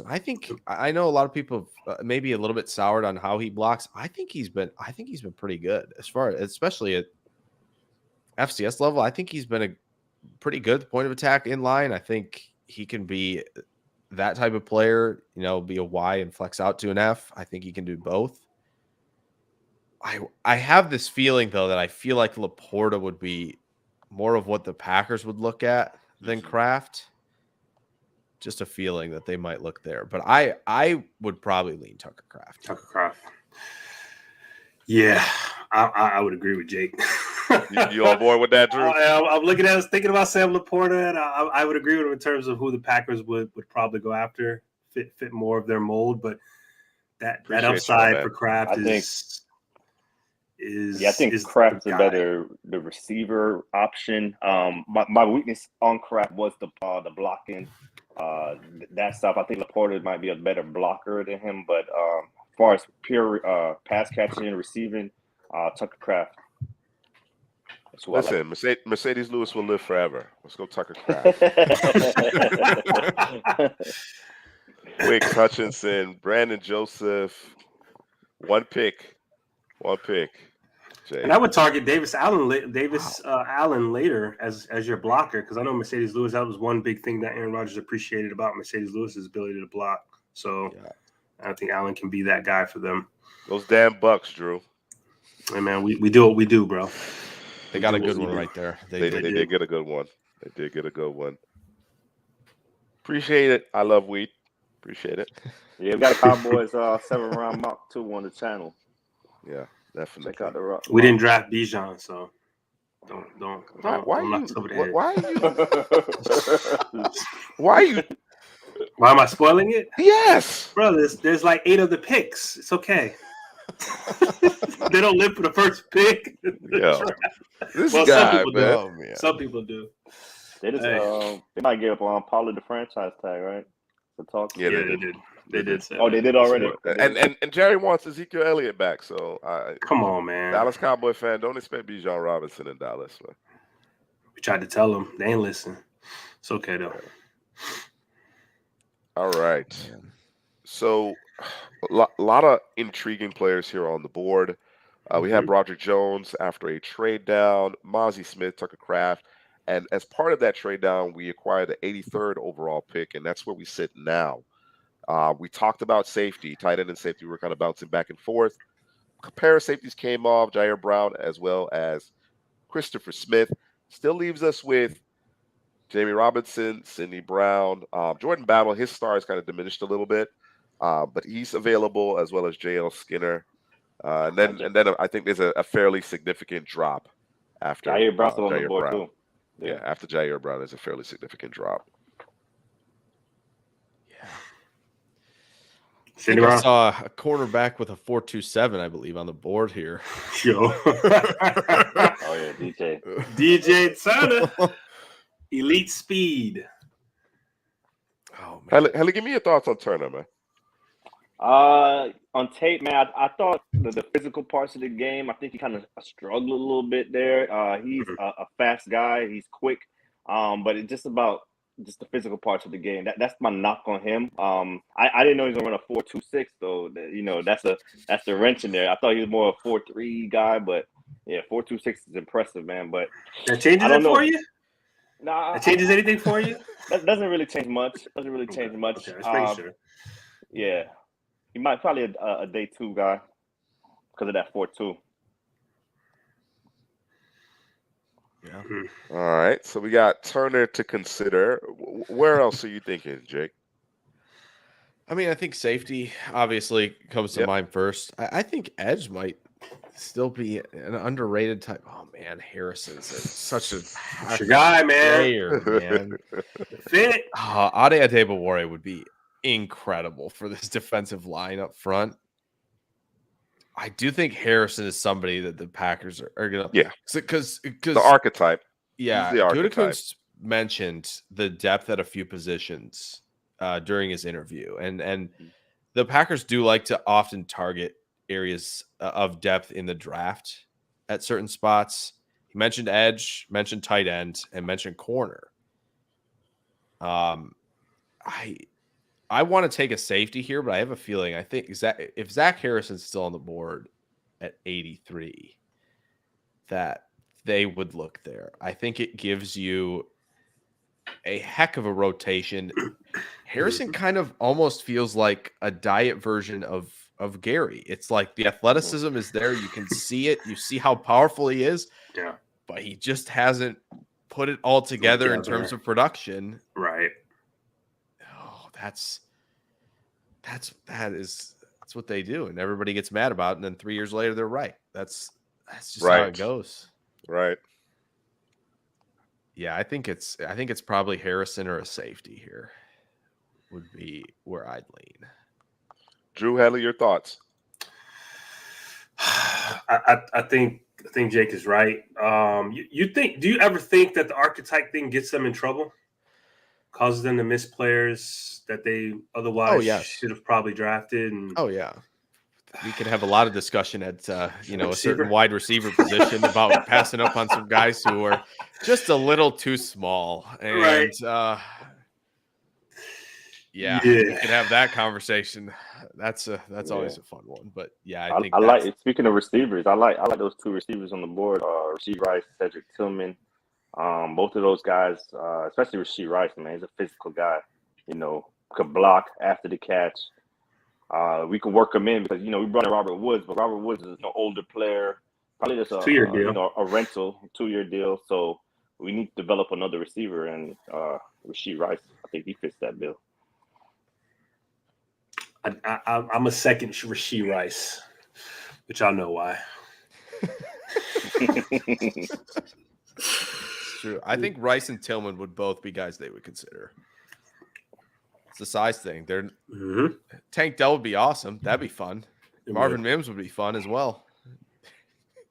We know they're a little small, right? For how Green Bay operates, unfortunately. Exactly. Yeah, they're not even on our board. We don't even acknowledge them. So who's this Houston guy? Never heard of him. Let's think about it over the course of the next two picks, right? So we have 83, obviously, and then 116. If we're thinking receiver with one of these two picks, let's call it the second of the two picks. Rasheed Rice, Cedric Tillman, all likelihood they won't be available. Do we get aggressive about Tyler Scott? How do you feel about Jaden Reed? If we're just Michael talking Wilson. receiver, Michael Wilson Maybe a little bit Michael later. Wilson I think we'd be fine at 116 with Michael Wilson. I think we could live with that, assuming he's the next guy, right? Right. Jake, obviously, he's looking at adding and Zach Harrison. Zach Harrison, speaks to him as far as being a Packer because he fits the mold, right? He is their archetype. He's the desired archetype. Very deep class of edge rushers. We haven't added one yet, so certainly that's a direction we could go in with one of these two picks. If we're going to go edge rusher, we need to do it now. That's my thought process. Safety, it's the same kind of conversation as receiver, right? I think there may be a guy among these five here that makes it to 116, right? And we've given ourselves a bit of a buffer with the Juan Thornhill edition as well as bringing back Ford. So giving ourselves a little flexibility there. So yeah, my thought process is edge, and then we edge. consider the receiver or safety depending on who's on the board. All right. I'd say go edge. I'd say go Addy, but let's do the Packer thing. Let's do the Packer thing. Yeah, and just draft Yeah. the archetype and Zach Harrison. All right, we're not so effectively. We're not doing the couch potato general manager thing. We're doing the Packer thing here. All right, let's do it. Let's do it. I like Zach Harrison. I think he's a very intriguing prospect. And to Jake's point, certainly fits the mold in Green Bay. He's a power edge. He had some big games this last season. He could even rush from the inside on passing downs. I think he has that versatility along that defensive line. They love to rush with power and length. Adebaware landed in Kansas City. Short disruption. Packers can develop what Harrison's missing or just what we haven't seen enough of. So they've done a good job doing those things. That's one of the certain teams are going to develop talent. So, and I think Packers are one of those teams. It's one of the reasons why they don't do free agency like everybody, well, like other teams do in terms of spending heavy. We lost a few of our safeties there over the last. Tyre Brown. And our receiver, Mims, Scott, Reed, Palmer, still Wilson. There. Might have to trade back up to secure one of the receivers, but I think we may need to either receiver or safety. What's your thoughts on Brown, Jake? Actually, just wrote him up this week. I like it. I think it's more of he's not going to wow you, right? It's not like, oh, wow, he's making splash plays left and right. He's like a Brandon Joseph. He's not that for sure. But like, can you rely on him in the roof? Can you rely on him in the box to make tackles? Can you rely on him to drop, into robber coverage? Like, I think you can. I think there's so much that's good to work with in his profile that I would be comfortable putting him in a Joe Barry defense where, okay, you're in quarters for this rep, or yeah, we need you to drop in the box for a few snaps, like Adrian Amos has often done. I think he can do that. I would be comfortable with that at 116. Let's do it. That's that assignment football, be where you're supposed to be. That's kind of how I see him, and where he's and he's where he's supposed to be because he shows up, making the play that he's supposed to make. Yeah, it's not exciting, but it's excellent for those of us who enjoy a Bill Belichick type of thing. A little bit. That's sound football. Boring sound football. Yeah. Right? Yeah. Someone didn't take any chances and grabbed a Michael Wilson. So man, they snuck him.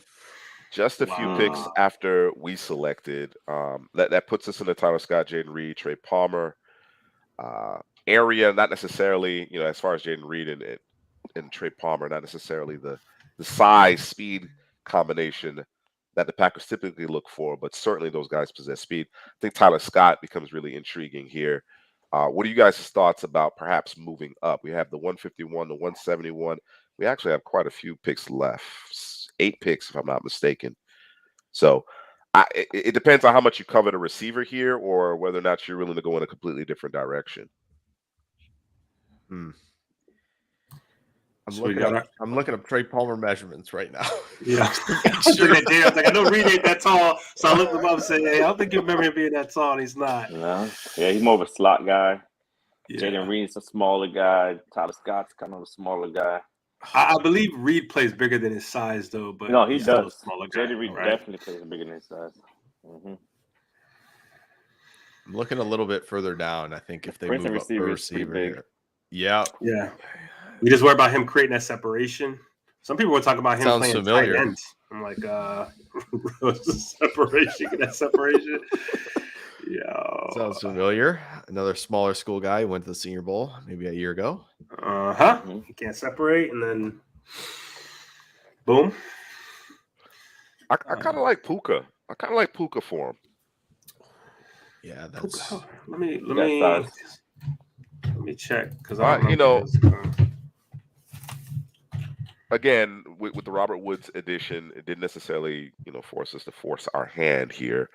Obviously, there's some young talent already on the roster. We added Tucker Kraft, obviously make plays in the passing game. I'd like to add a receiver. I definitely want to add a receiver within these next 2 selections.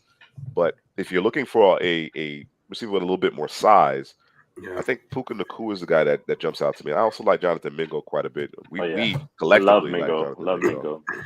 Mhm. So So maybe we got to force it receiver yeah. here then. Now if you want to add just another burner, then we may Bounce need to out climb a generated. little bit, but I can stand to let it play out, see what happens at 151.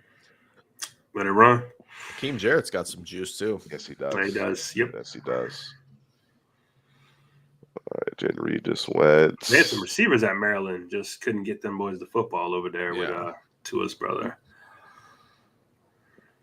He That's what you smartly call went him. back to school. That's Tua's what you call brother. him. Tua's Yeah, brother. he ain't earned it. Yeah. He ain't earned it. I know I'm okay. disrespecting him, but he earned it. Jake Bobo. You know him? Wow. Yeah, Big body. Wow. that's a Drew guy right there. Yo.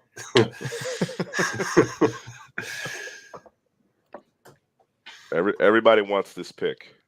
That's what it Everyone. looked like. All right, gents. That's it. Can see why I got two Couple. talented backs on the board. Yeah, a couple Horned Frogs. Mm. Riley Not Moss is bad. still out there. We mentioned Trey Palmer earlier. Let's go position by position. Some good ball carriers available. Strong point. You are not Charlie. wrong, J2K.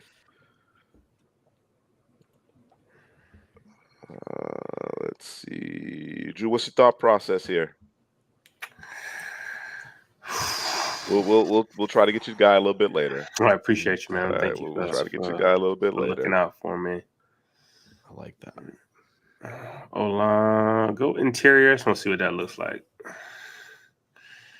Broken Forsyth, For- and Stromberg, Steve Richards, Jovan Gwynn. We can add a guy or two. We got plenty of capital to work All with. right. Want Tyler Lacey? Want to add more depth? We certainly have that option.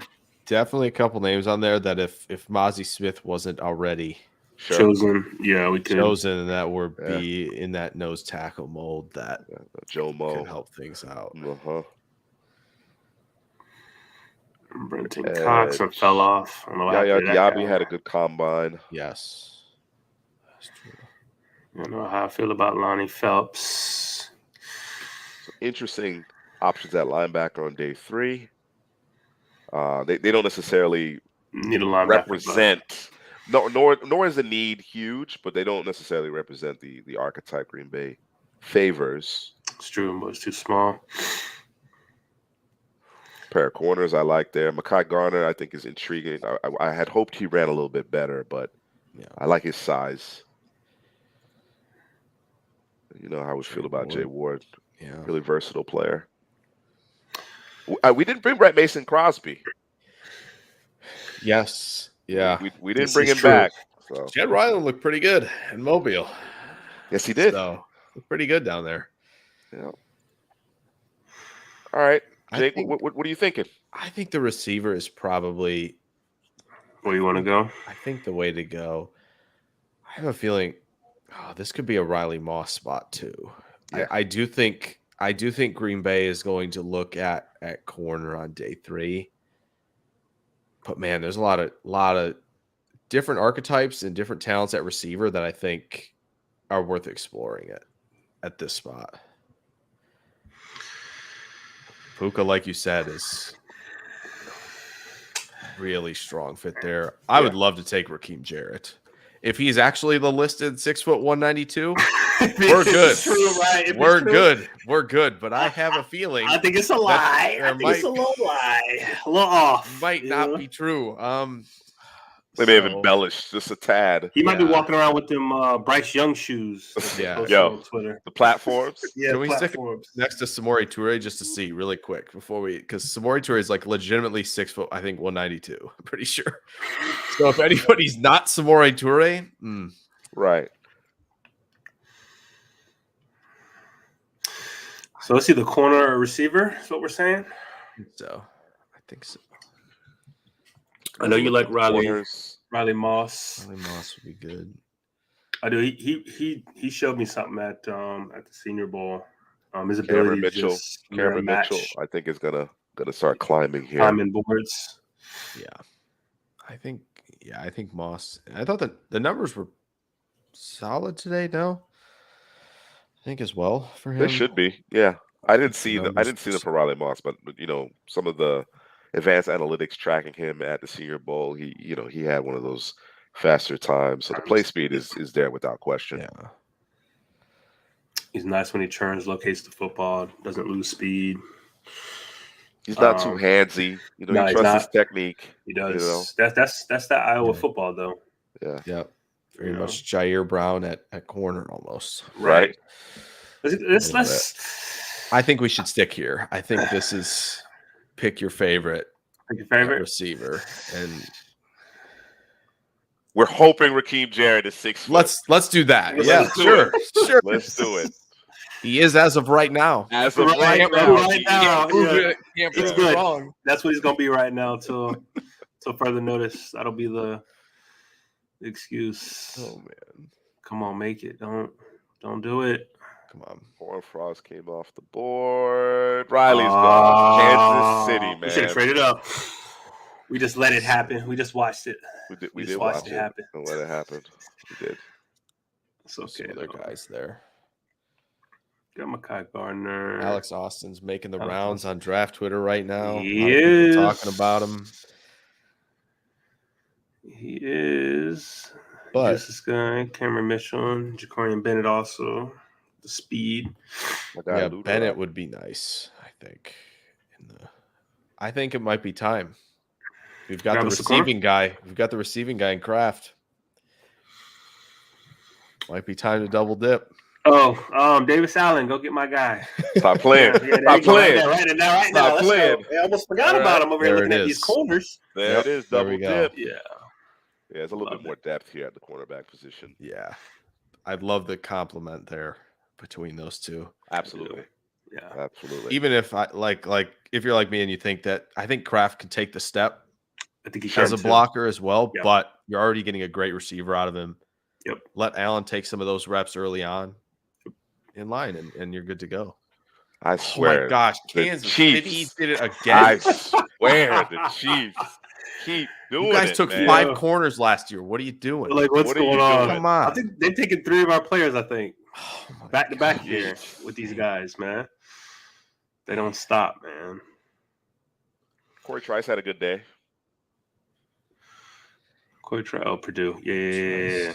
Trice had a good day. Luter's pretty big. Pretty I like fast. Luter. I like Luter. Just pretty. Sticky in man coverage. Yep. Let's go with us. Let's get us a looter, man. We can't. Yeah. Can we afford to play with the corner position anymore? No, Do Chiefs still have more because picks? the damn Chiefs are gonna find a way. Right. Yeah, we better just get that and roll with it. Let's do it.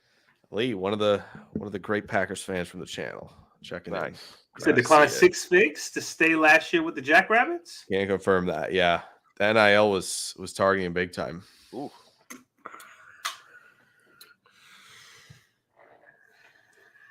That's great. So that means second contract for Kraft is going to be really nice because he wants to stay.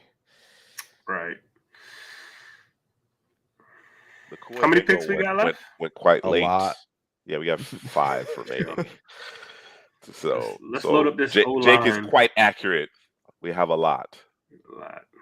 Take the kicker with 1. Oh yeah. Let's get Do we that. need to Let's move get, up? Definitely let's do get that. Ryland done. You Let's could get definitely Ryland do done. that. Yeah. Chad Ryland's the guy. They hate kickers on this platform. All right. This is true.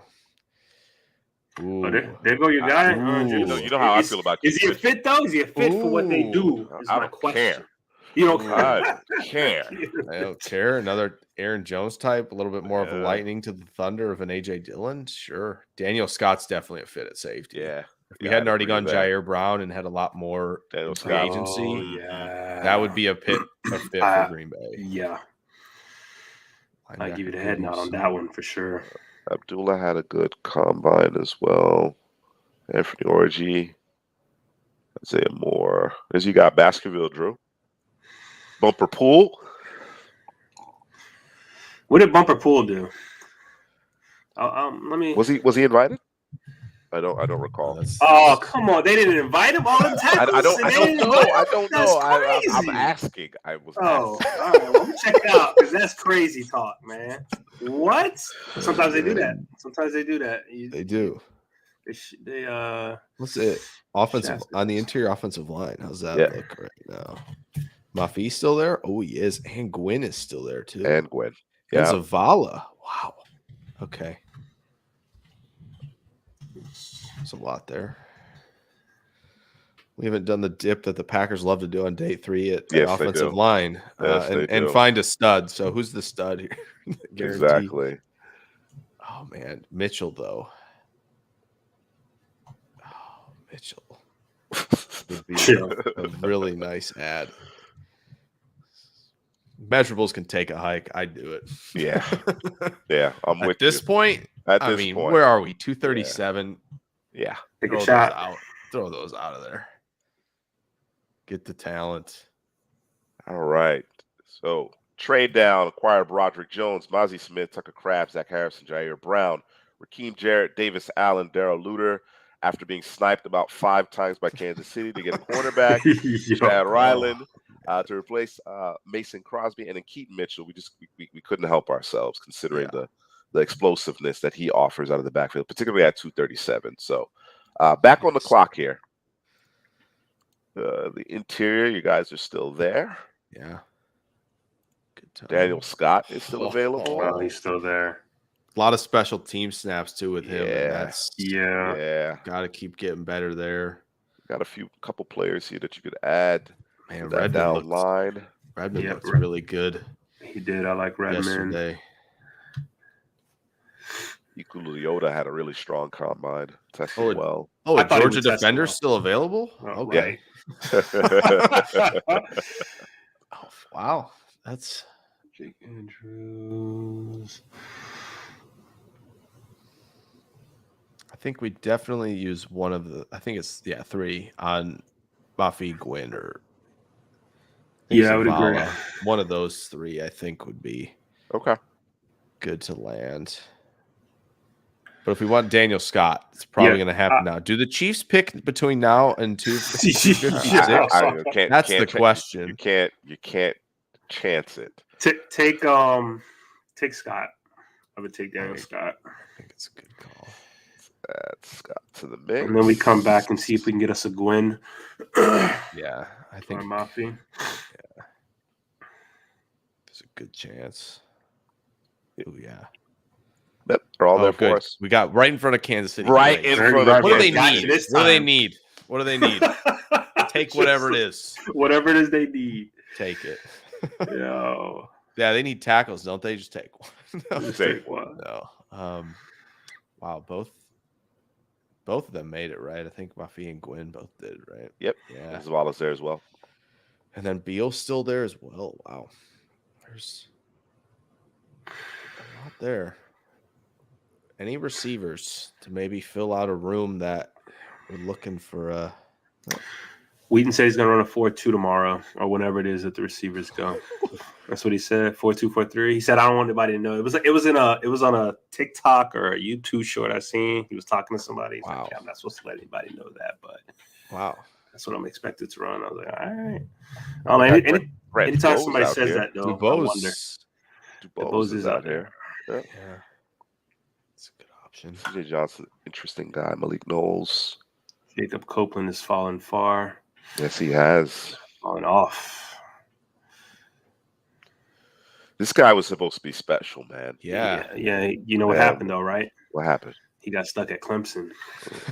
I used to be that factory that was pumping out the receivers for a while there. Until teams figured that out, bro. They haven't evolved. Well, they don't use the middle of the field. Speaking about that, they don't use the middle of the field. They're like better Stanford at receiver. It's like recruit the tall guys and see what we can do. We'll figure it out. Yeah. Right. Get you a got a couple suggestions here. Yeah. Demario D. Oh, yeah, Douglas. Good with that. I think Grant Dubose should definitely have Yeah. some favor here, I think, as well. Yeah, I agree. Suggestions are good though. Bryce Ford Wheaton is definitely tall enough to be a Packer. There you go. He checks the box. That box is checked. Are you big? Yes. Okay. Excellent. You're on the board. You made the board. I think how many we got 2 picks left? 2 picks left. Yeah. It's 256 and what's the last one? 259. Whatever Kansas 3 City picks needs. left. So it's pretty much our world right now. Yeah. I think the receiver will be there. I think we gotta take one of the did we take one of the interior guys off the line? I think so. Yeah, I think so. Take one of them 3. Mafi, Gwen, or Zavala. Yeah, man. Yeah. Jake, what's the call? What you thinking? I think Gwyn. I think that's where I'd lean. I like Mafi, but I think Gwyn would probably. He had limited work at the Senior Bowl, and he fared very, very well. I wonder what it would have looked like for an entire week. I think he came from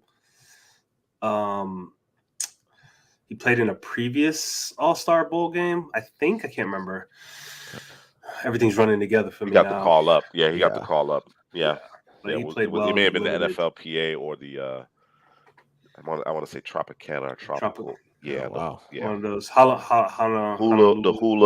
yeah, something like that. Okay. Jovan Gwyn? I like it. Yeah. Let's do it. The Kansas City Chiefs drafted another corner, by the way. Did they? Yeah. to Literally spent about 6 picks on corners. L'Jarius Sneed available? They don't want him? Right? Right? He's not the guy. They don't want him? Come call. All right. Redmond on it. That's crazy. The disrespect for Redmond. One last pick. Gross. Redmond here. Put the chip on the shoulder. You know what I mean? Like, really? They're about to make me Mr. Irrelevant. I'm 1 pick shy, Mr. Irrelevant. It's crazy. Let's show Grant DeBose some love. Yeah. Charlotte. I thought he was impressive in Mobile. I like that. All right. That's going to do it for our Jake-led Green Bay Packers 7-round mock draft. What do you think, Jake?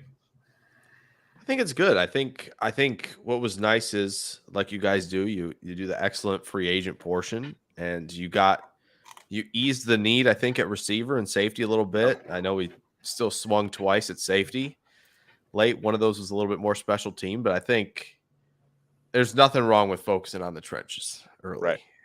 We love to see that. But I think the Kraft and Allen pairing is a really good one. Yeah. I really like that pairing.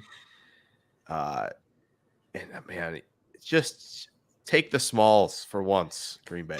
At receiver. Do it. One time. Just see what happens, right? Like, one time. Okay. Just take a look. Maybe Jarrett's 6'1", 192. We'll see. But like, yeah, right. And then getting Mitchell that late, that is that's really like that. That's stealing.